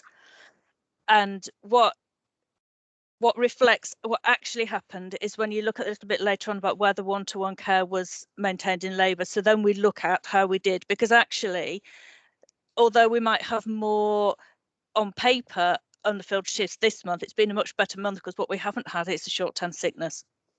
So what we do each time is put in the prospective 4 weeks, what we're expecting and what we're trying to cover. So what the figures that, if I was to go back to last month's board, I would see that, which I aren't enough of an anorak, I'm afraid to have done, data analytic to have done, but I would see those figures of 37 and 65 in last month's board. So I did pick up about the one-to-one, which isn't quite the same because that's clearly dependent on the number of women that turn up to deliver. Yeah. So it's not quite the same as being fully staffed. And then I also saw a statement later on that all the obstetric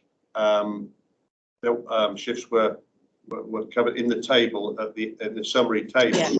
And I wasn't sure if that related to midwives or doctors or everybody.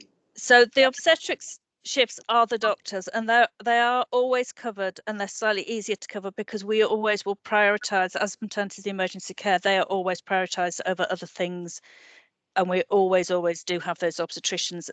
The midwifery ones, we have a meeting every morning, a staffing meeting. So there are some occasions where the staff are slightly below what we would expect them to be, but actually there's very few women in labour. So we have a meeting every morning to say, are we safe? And if we're not safe, then we move staff around from different areas. So the way we are judging ourselves when we get to the end of it is have we provided safe care for everybody? And that, like you say, you know, some days you might be 3 midwives short, but actually it's a very quiet day and it's completely safe. And conversely, it might be the other way around. Right, I think reassure is probably the right word there, and that. Thanks for that answer. I feel much more comfortable now with that, having read the data. Okay, thank you. I'll just, that signals to me the complexity of what safe staffing and good staffing looks like in maternity in particular, which is a little bit more nuanced than, you know, standard nurse to bed ratios, and you can get a trigger as to what safe staffing look like. So I'm just going to ask Bridget with Tamsin and Alison to have a think about how we present the safe staffing elements of our update reports into board that picks up on some of the complexities that Hugh's we've worked through in a question there really well, but there might just be something we can do a little more simply in the way we present that in future reports. So we'll take that off as an action, Chair. Can I add on just before I bring you in, Liz, a similar point really, particularly paragraph 28, because we understand what you're saying, Tasmin. You know, it depends on the women coming in and giving birth and what we mean by safe staffing, and we understand the one-to-one is based on the number of women that are coming in to give birth. But paragraph 28 niggles away really, which is the vacancy rate continues to rise. And at what point do we say, you know, we need to do something more than just be reactive? I recognise other paragraphs give us timelines for the future, like the new apprenticeships, etc. But that'll be a while before they come on stream. Yeah. Richard? Yes, so as part of the update, so just for assurance, in March there will be a workforce plan, particularly it's required for maternity, but also more broadly the staffing review that's been undertaken in the organisation will be completed and presented to board. And with that, already preparing, the ask would be, because I'd ask myself, is so what are you doing about it? So actually the collaborative workforce plan needs to come back here to say actually how are we going to fill that gap and by when. So that's the timeline, hopefully. Thank you. Okay, thank you. Tasmin, I'm going to bring in Liz and then Phil. Jill, can I just check with you? Is your hand up for another question? If it is, I'll bring you in after Phil. It was only to say, to reassure the board, we had a detailed look at the staffing at quality committees and will continue to do so because it is a bit complicated, I think. But there is a national issue, as Tamsin and others will say, with the number of midwives, and so that apprenticeship staff with a local university is going to be, you know, one of the big steps to support the national issue, because if we don't grow our own, it's, you know, we're in a pool where there aren't many. Yeah, thank you. Yeah, it's in the report that I was just concerned about the timelines for it. Liz, then Phil. Thanks, Chair. Thanks, Tamsin and Alison. Yeah, we started to touch actually on my question, which was around paragraphs 28 and 29 about the vacancy rate, and presumably that would help having the apprenticeship course locally so that we can start to grow our own, but obviously there's a timeline there. What I just want to sort of touch on, and possibly this is maybe something that goes to workforce, but it's a national problem, isn't it, that we don't have enough midwives coming in to start their midwifery careers, but we are hemorrhaging midwives during their careers. So what are the issues around not being able to maintain midwives? Why do they not want to stay in the career? And what can we do as a board to help support our midwives that we do actually get in to stay in the career? So from our part, there's a recognition of that. There's a national recognition. So we do also have a retention programme going, and we've been out to all of our staff and asked them what do they need from us, and they've come back with some really good ideas. So we are increasing our offer of our professional midwifery advocates who do restorative supervision with everybody, and we're also introducing one of the things they requested was a lot of the staff do complementary therapies for the women, and they'd like to offer it to their colleagues. So things like that we are introducing, and there's a whole national programme. So we'll send somebody on. It's a retention of midwives and units, so it's how we work to keep people in their roles. Great, thank you. David, I assume your hand's gone up because you want to respond to Jill as well. Yeah, well, firstly, I just want to urge caution using terms like hemorrhaging, which is just really emotional. We have turnover, and we're not a massive outlier in turnover, but we need to understand that. And as Tamsin said, there's a programme of work looking at what is it we can learn from those midwives that are leaving, the ones how we could have done something different and better. But turnover of midwives is an issue nationally. Shortage of midwives is an issue globally. There's a study by the Royal College of Midwives that predicted a shortage of 9 million midwives globally by 2050. big issues. I think that the work that Tamsin and the team are doing, it's around putting the right things in place. It's about growing our own.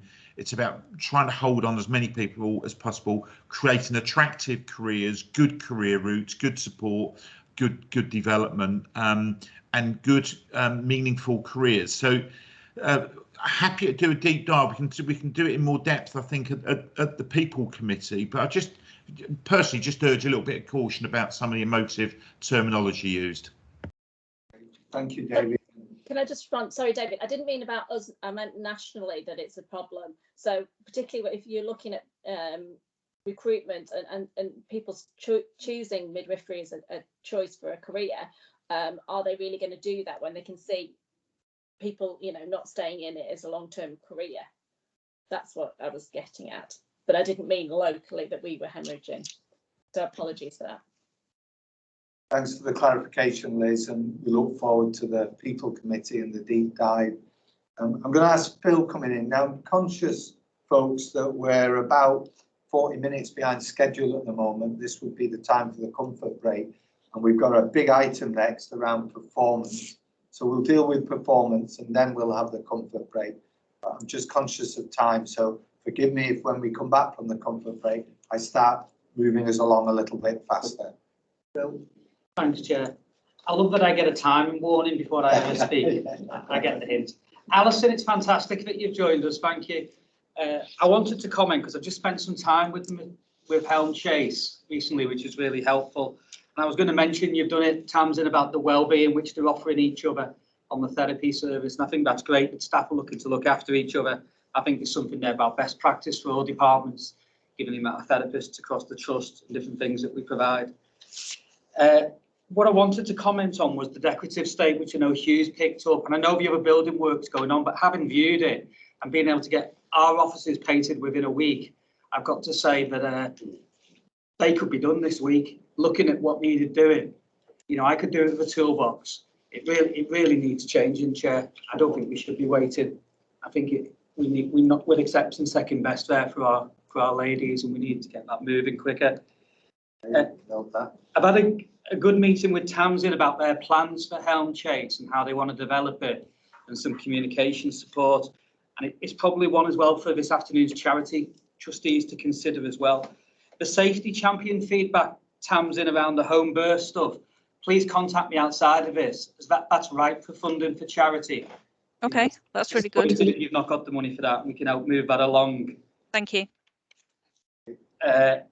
That was it, Chair. I've got one other thing, sorry, when I say that's it, which I'll pick up with the execs. We do need really to nail our flag to the mast around what our vision is for Helm Chase, our future for the unit. There's still rumour within the trust, let alone outside the trust, that we've actually got a maternity unit there. And if you look at the birth numbers, it doesn't do the unit justice in terms of the wider services it provides. So if people think they just do 1 or 2 births there a week, which sometimes they do, it really doesn't get over the antenatal care, if that's is that the right word? Yep. Yes, it is. And postnatal. And postnatal, of course, I don't want to undersell it. It's the amount of other services they provide there to our local communities. It's not just the births. I think that's important that people see that. So I'm working with them and carry on doing so, Chair. But it's a really helpful report. Thank you. Thanks. Would you like to come in? I think Bridget wants to. Yeah, sorry. It's just to recognise, I think what we're doing with the decorative state of Helm Chase is reliant on the building works completing before we go in, rather than a delay to say we don't want to decorate. So just wanted to correct that and make sure that we take that on as we need to. The other bit around the vision for maternity services, it's really important that we follow the process that we're designing around the clinical strategy, because there's lots of interrelated work in the MSSP. So again, just to address Phil's point, we have a process and a timetable in place to look at the service delivery and the ambitions for maternity services. We just need to make sure that we're clear on the timetable and how colleagues get involved and the teams kind of build into that. So just to give that board assurance that that's part of the work plan that we're doing around clinical service strategy. Thank you. Bridget? I think it's just concurring with executive. So we'll bring an update into the position around Helm Chase, but just in terms of assurance, I've personally had conversations with the lead for our estates team is fully on board. It is about timing things. We will certainly bring that update, but there's confidence things are happening. The second thing, and just all executives will have the opportunity to input in terms of the Ockenden maternity self-assessment between now and the board, and there is an aspect around maternity vision, and that again ties into the executive study, just a proposal in silence on both. Thank you. You know that, thanks, Bridget. I'm looking around, there's no further, just one quick one from me, Tasmin. Paragraph 32, the community midwives have raised a concern about the home birth boxes, and you might look at home birth bags. Will you just update us next month on the decision made? Yeah, will do. Thank you. Recommendation is that the report be noted. I think we've given you several comments there. Colleagues, yeah. Tasmin, thank you. Alison, welcome, and we'll see you again. Thank you. Thank you. Okay. We'll move on then to item 228, Deputy Chief Exec. Chris, take us through performance, please. Thank you, Chair. We'll try to be relatively succinct and create a bit of space for any updates from exec colleagues and questions from the board. Just to note again, a wide-ranging document. We are working on a materially new IPR, which will so this current document will move forward over the next 2 months. In respect to the alerts contained within the executive summary section of the report, I'd firstly direct the board to the slide at page 70 of 179 in respect of the actions related to the reported C. difficile outbreaks, and then page 72 in respect to the impact of high occupancy rates on the in respect of any additional risk of patient harm. With your permission, Chair, the Chief Nurse will provide any update related to these matters, also in respect of the reported position in respect of complaints and any key themes relating to infection control and safe staffing and the associated improvement trajectories. The report also includes advice that although the trust mortality indicators have continued to decline slightly, that this remains close to a level which would generate an amber alert. Specific mention is made in respect of mortality indicators relating to the top 3 clinical diagnostic groups requiring observation. Again, the medical director can provide more detail in respect of those matters. The Chief Operating Officer will brief the board on current key operational metrics and expected trajectories to the end of the year, and also latest information in respect of cancer service performance. In respect to the finance elements, the key issue is the material improvement in the year-to-date position and the year-end forecast positions referenced within the report. This is also referenced in the Chief Executive's report, and we'll come to it from the Finance Performance Committee update. The Trust is expecting to deliver its financial break-even target at the end of the current financial year. We do make reference to a range in the report, and that's just reflective of the context and the environment we continue to operate in. Quite a lot of moving parts. But I am expecting us to achieve break even. We expect to materially increase levels of certainty in the next few weeks as a result of the processes that we're currently concluding both internally and with our ICS partners, and that'll be presented in the month 11 finance report. And the Director of People and OD will provide any update on hotspots with within his section of the IPR and in respect of any improvement trajectories. So that's just a very quick introduction, Chair, and I could hand over to other colleagues and questions. Okay, we'll let you conduct, Chris, if that's all right. When we get questions from colleagues, we know the reports that have come through. I think just to let board colleagues know as well, our thanks need to go to Kate and Leanne, who came in this morning and gave the non-executive directors some really detailed update on the operational performance element of this report. So we have seen those slides and explored them in depth in an early meeting this morning. But on that basis, I shall open it up. Do you want to ask your directors to come forward with questions? We should start any updates from Bridget. Okay, let me just check. Sarah put her hand up just before I bring you in, Bridget. Sarah? I don't mind if I wait. Sorry, Chair, it's for each exec now to just expand a little bit. Chris has directed us to Bridget first and then questions at the end. Right, so colleagues, I'll take questions at the end of all the directors' report, and that gives us time then to summarise points as well. So, Chris, you just direct us to the relevant director. Bridget, I take it you're first, so over to you. Okay, so I will be succinct, and a lot of this ties into our quality priorities for the year, the fundamentals of care and the RSP programme, but particularly in terms of our discussion in quality committee, certainly the corroboration of the events in terms of January and the impact in terms of our metrics related to quality and safety. I think that's fair to say. So in terms of our pressure in terms of high occupancy and the requirement to open additional areas, you will see that we didn't maintain our 90% standard of staffing, but in terms of assurance, there's two things around that. So we responded in a short-term period of time to open additional capacity, which was required, and we did actually redistribute our staff as effectively as we could, and I was assured about that process. And we also de-escalated as soon as possible, and there was also support in terms of competence, etc., for our staff. So whilst what you'll see in the metrics is that we didn't maintain our 90%, we did actually put supportive arrangements in place, which I think is really important, and that position has de-escalated very quickly in response to the critical incident. The second thing to note is around the correlation between our numbers of pressure ulcers and falls, and you'll see in terms of performance, and certainly for the organisation over the winter periods and higher occupancy, we certainly seem to have peaked. But for me personally, in discussions with the organisations, they look and are quality priorities for us because there's an opportunity for reduction, and that's why they feature heavily in our RSP programme, which the Deputy Chief Executive touched on, and then come under there. So what the board will expect to see next month is trajectories for improvement, how we're going to do that, and it will feed through as our business as usual. That's really important. The third aspect of that is infection prevention and control. That also forms part of our fundamentals of care. So whilst in terms of the critical incident and the occupancy and the numbers of community nosocomial certainly had an impact on the organisation, I'm pleased to say that the nosocomial rates of COVID have dropped in February, which correlate with the community rates. However, you can see that for the organisation, our C. diff rates are higher than expected. I've put a caveat around that, and next month we'll report where we actually appear compared to other providers, because notably post-COVID there certainly is a phenomenon related to C. diff rates. But that said, as the DIPSI, there is an opportunity for improvement.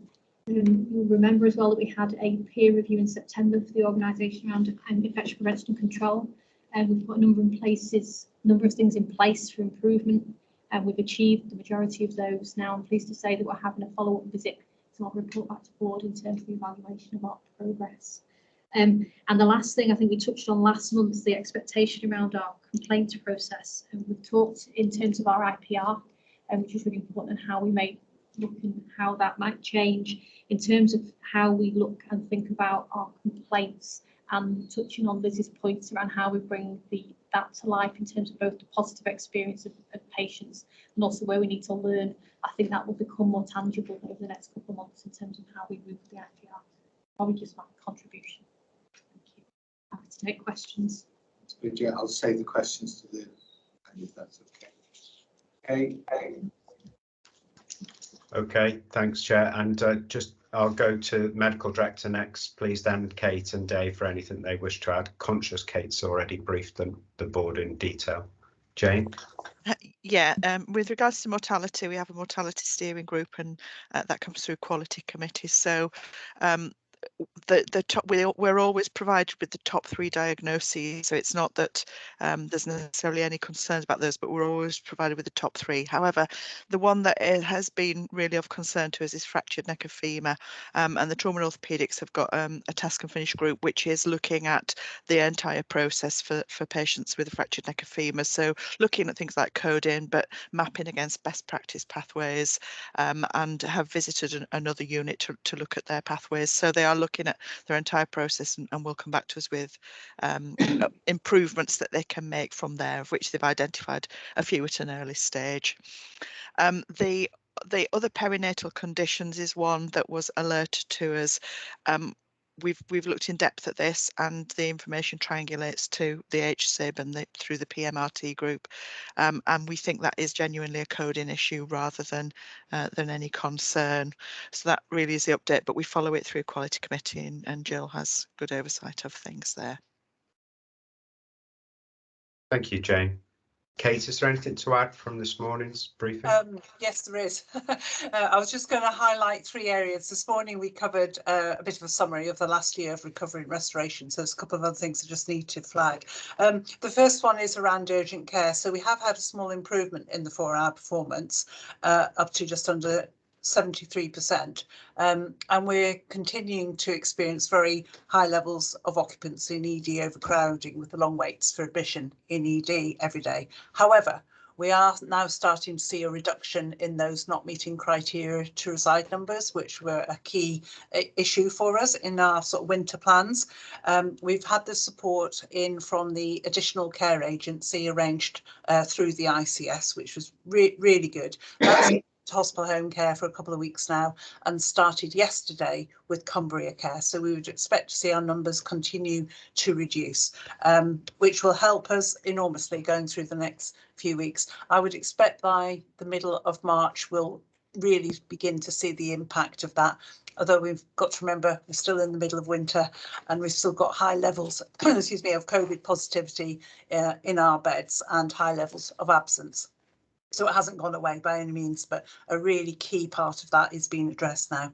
The second area I just wanted to touch on was RTT and our waiting list. So we did touch on this a little bit this morning, but I just wanted to highlight the fact that we recovered to about 70% RTT, but that has been impacted on by the critical incident in January with the cancellation of electives up at Kendal, that they are back on now. So that elective activity has been resumed, and despite that interruption, though, we are still on track to deliver the H2 targets for our 52 weeks and our 104-week waiters by the end of March, and the total waiting list.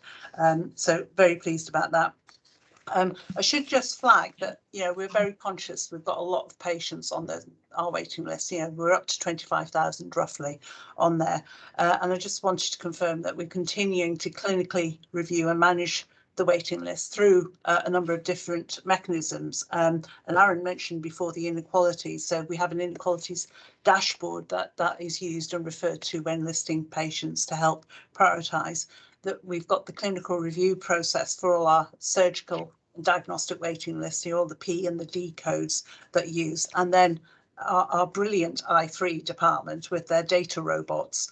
And this is artificial intelligence, isn't it? With the risk reviews, all of our P2 patients, all our 104-week patients, now all our 78-week patients, and our P3s now.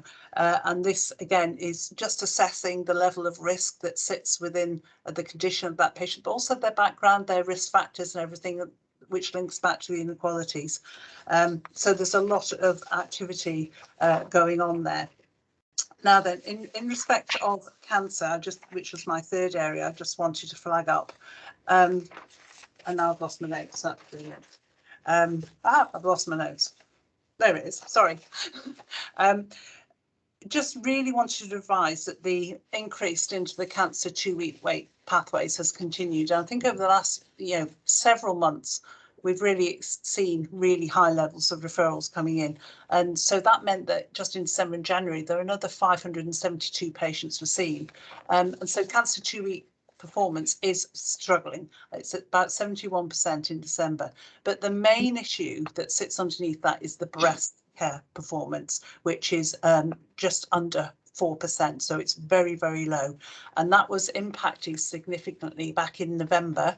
What we've got in front of us today is December performance, but impacted in December because of the increased referrals on top of the increase for the breast awareness campaign.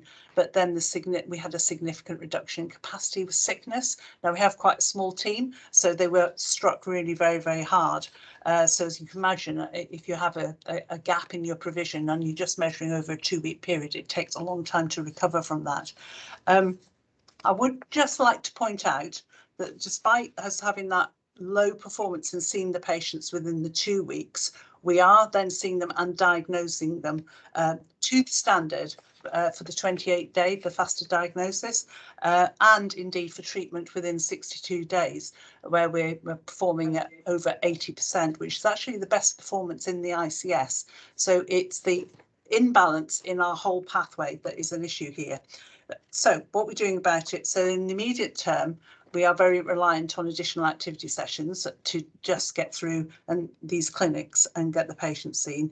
The teams are looking at new triage pathways so that we can really be filtering the patients that do need to be seen properly and securing additional medical support into the teams as well, radiology and breast care.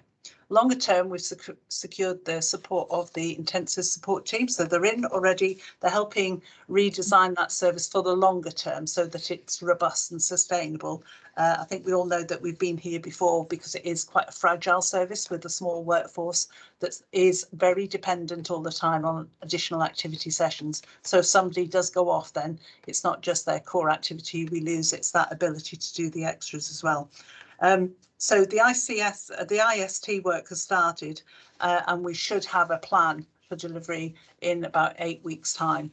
But in the meantime, the focus is on that breast 2-week standard and our target is the end of March to get back to where it needs to be through those measures that I've described. Thank you. Thanks, Kate. That was really comprehensive. Thanks for that. I'll just hand over to Dave for any further updates from him, and then over to you, Chair. Yeah, thanks. I just want to highlight around some recruitment. The board will recall back in September, I highlighted to the board that with our historically low nurse vacancy rates, we were going to shift our focus to other areas, particularly medical colleagues. We're now starting to see the impact of that, and I think that the report highlights that reduction in locum usage, that reduction in long-term use in certain specialties, and that work continues to be followed through. And we took into the People Committee earlier this week the risks around locum consultants with a view to bringing back a more detailed deep dive in March around what the plans are to address the number of locum consultants we've got either employed or agency locums. The other thing I just want to flag is that we've really been able to utilise our partnership arrangements with BAPIO, the British Association of Physicians of Indian Origin. Our really strong relationships with them have allowed us early access into a number of their ethical and sustainable recruitment and training programs that they're running from India, and that's really going to help us make a big impact in covering medicine, surgery and wax vacancies in a planned and cost-effective way moving forward. It's taken a while to get there, but the full support is really appreciated. Thank you. So I'm going to now open it up for questions. Jeff? Thank you, Chair. Just a simple question, looking at the report on the 52-week waits. I think I'm seeing statistics from other places, and I'm wondering whether I'm comparing, to use phrase, apples with pears, because I'm seeing different numbers. So the report quotes 1,259 over 52 weeks. When I was on the system call on Tuesday in the region, there are 55,400.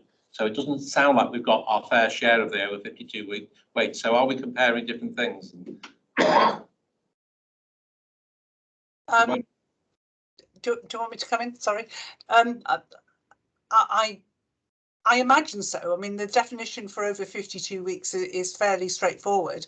I think we've done very well with our 52-week management. So we might just be better. Thank you. Okay, Sarah? Thank you. So this was relating to that kind of fundamentals of care and harm-free care, and I was looking at it's slide 7 or page 73 around falls, because obviously we've seen an increase in falls which potentially harm moderate or above harm. And I'd like some assurance really, because there's a suggestion that maybe it's about the data rather than the falls. Because this is about patients, it's just understanding what the issue is, and then where it talks about validation training. So what's been put in place to help address it, both in terms of patients and then in terms of so in terms of my direct input, so for every case of all the time, every pressure comes through a heart care panel, which is chaired by an MDT, well, represented by an MDT, but actually chaired by myself. And I was part of that process in February. We're ratifying every grading aspect, certainly for pressure ulcers and also for the falls.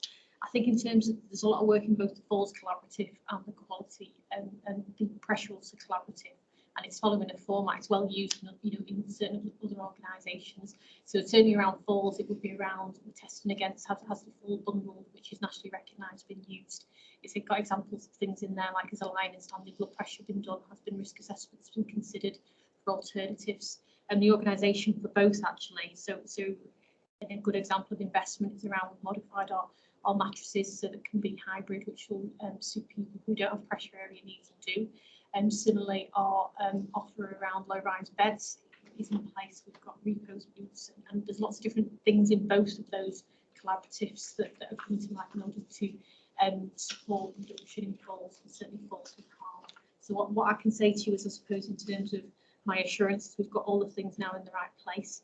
I think that we do need to check our data quality. I think that's really important, but not stood behind that. We're doing it in collaboration with actually improving our quality and safety. And I think what we talked about in quality committee is how, when it touches on Chris's point earlier, the RSP is not separate, it's integral in terms of the programme's work, so we should start to see that come through the quality committee. And then we just need to think about what we talked about earlier about how we then bring it up to board. So we've seen here for those that aren't in every committee, I think that seems reasonable. Yeah, no, that's helpful. Thank you, Richard. Thanks, thanks, Jane. Touching on that, Bridget, and Dr. said comment rather than a question. Correct me if I'm wrong with this assumption, but if we do achieve an improvement in the number of patients who no longer meet the criteria to reside, we are addressing some of those patients who are staying too long with us, who are at risk of developing significant pressure ulcers and falling. And that seems to be one of the patterns that we see at the serious incident panel, that some of the people who come there who've had often recurrent falls have actually been in hospital when there wasn't a place available for them in a more appropriate setting. So that hopefully I would think may be part of that, but only a small part of that. So but my questions, I've got two questions. Well, one is that Kate was briefed to give us a detailed response about breast, because I said I was going to bring it up. So thank you for that. You really addressed that, and I just wanted to highlight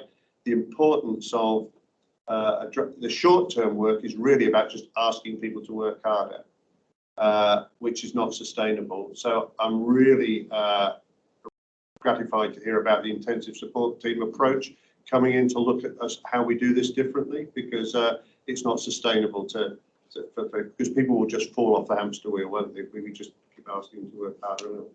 So thank you for that very detailed response.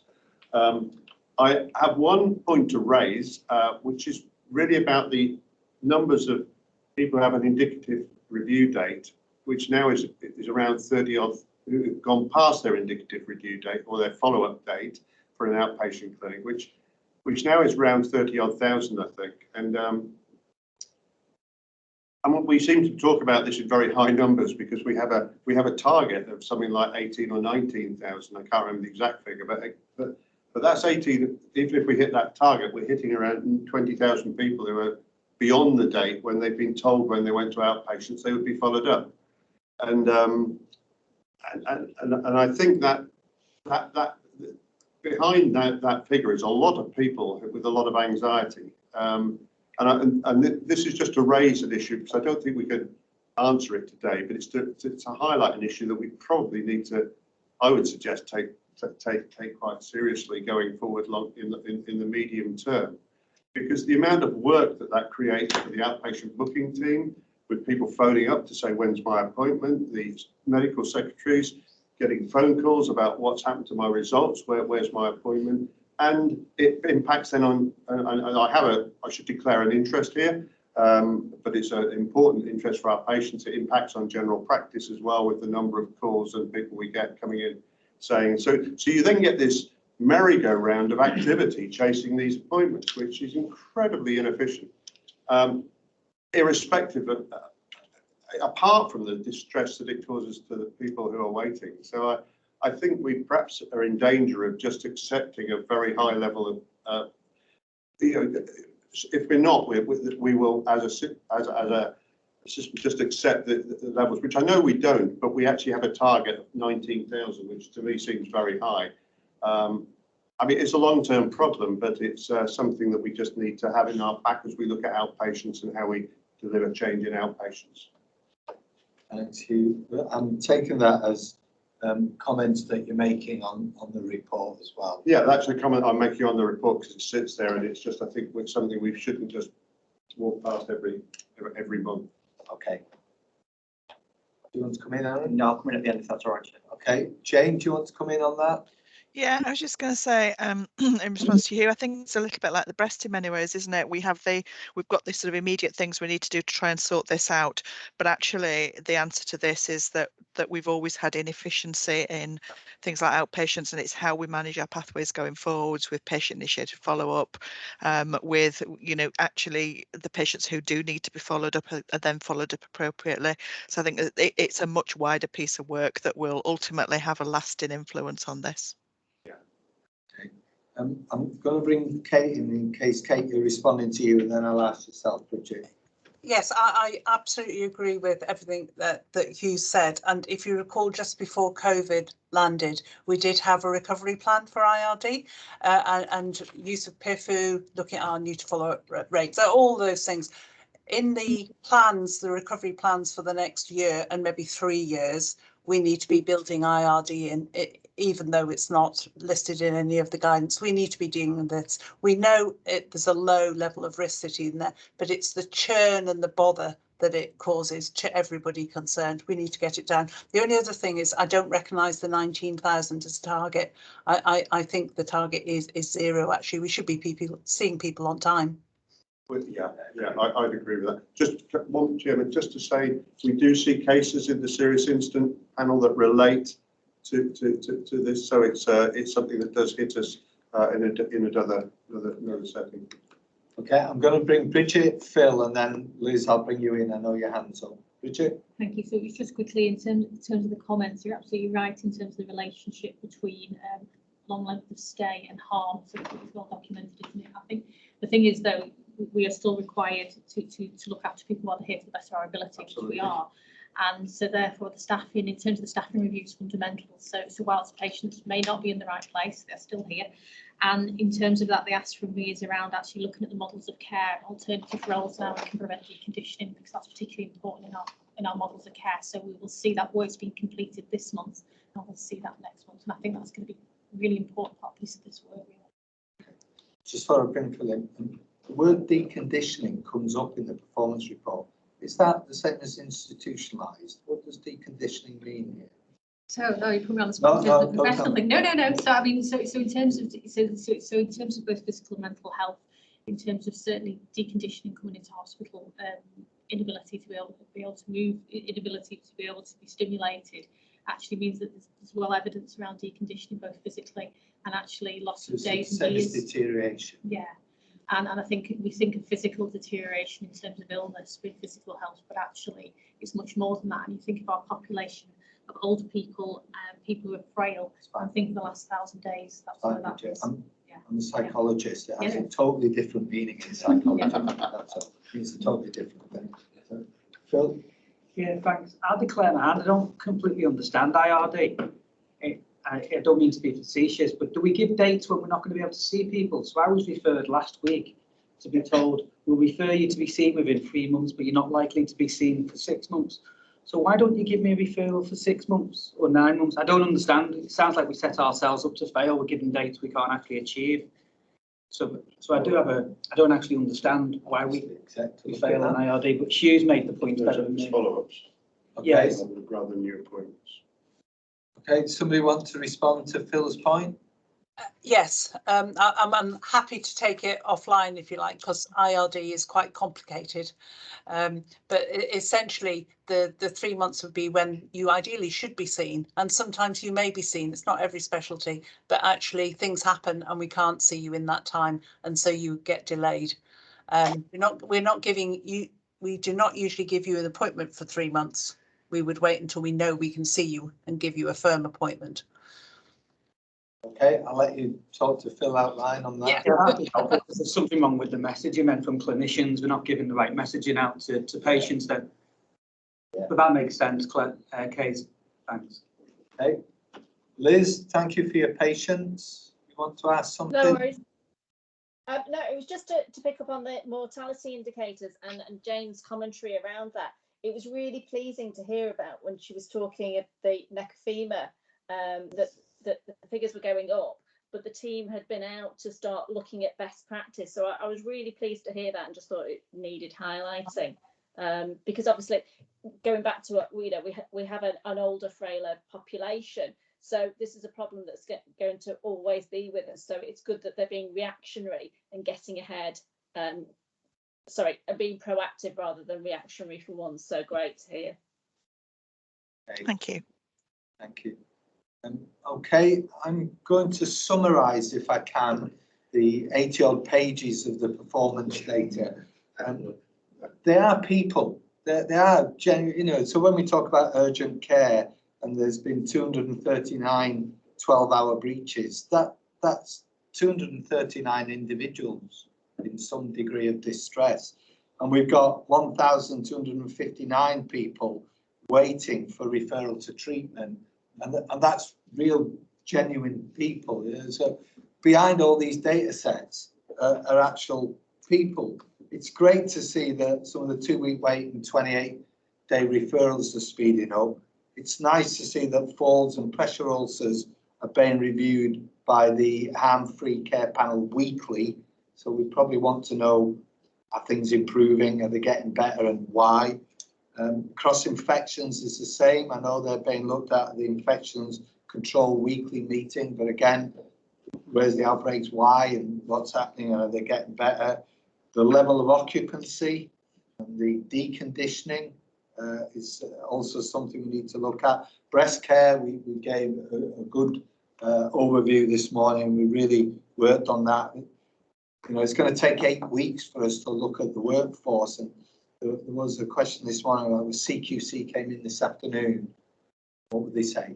What are we doing in these areas? But they're all real people. The urgent care breaks, RTT.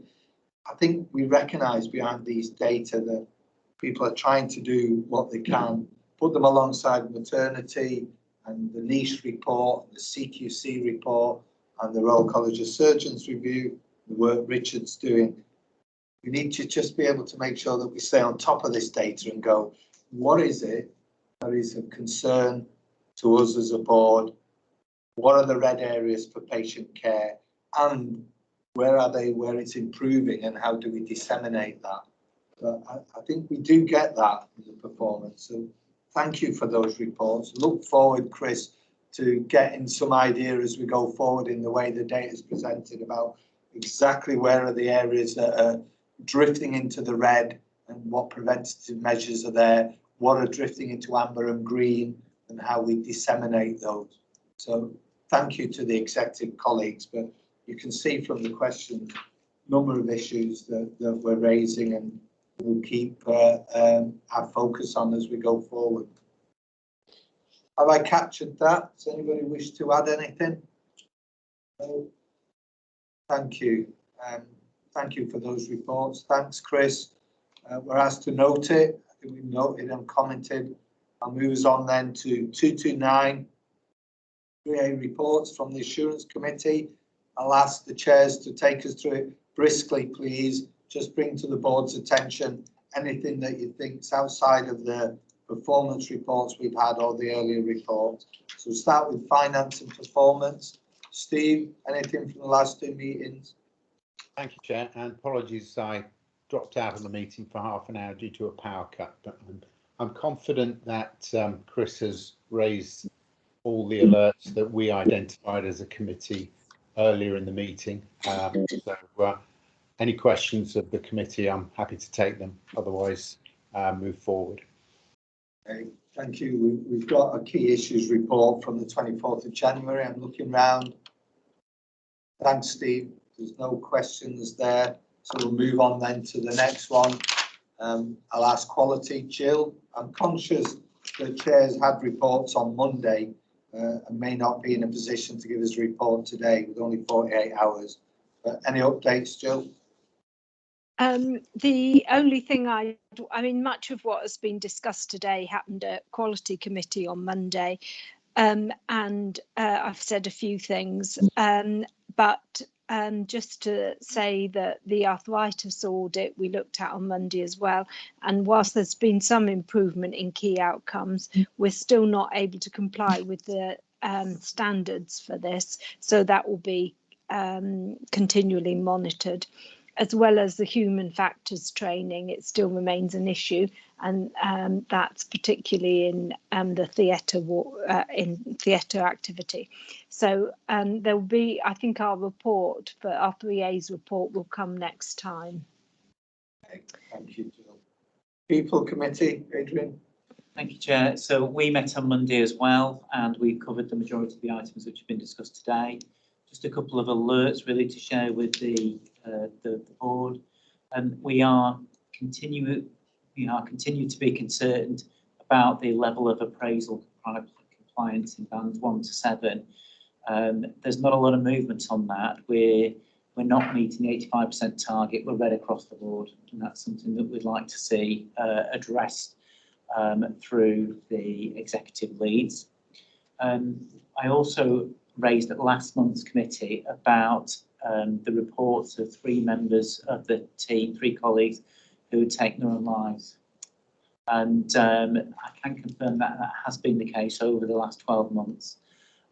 We did discuss this very sensitive issue at the People Committee, and I was assured by the level of support that's available to raise the issue within teams, encourage people to seek support, and also the support that's available to families and team members who've been affected by these issues, which are obviously extremely traumatic and distressing in so many ways. The third alert that I just wanted to mention was briefly that we've also raised a further risk, which is in relation to staff colleagues who not engage with the COVID vaccination programme. And that's in relation to the potential impact around patient safety. So we just wanted to record that just in regard to the earlier conversations around ECOD. Thank you, Chair. And we had a report of that in the performance from David's section of the paper. So thank you. Thank you. Thanks, Adrian. Any questions to Adrian? No. Colleagues, it's been a busy morning. Thank you for all the reports and the contributions from colleagues around the table and on Teams. Shall we have a quick break? You're happy just to have a comfort break? 5 minutes? Okay, we'll reconvene just after 5 to 12. Thank you.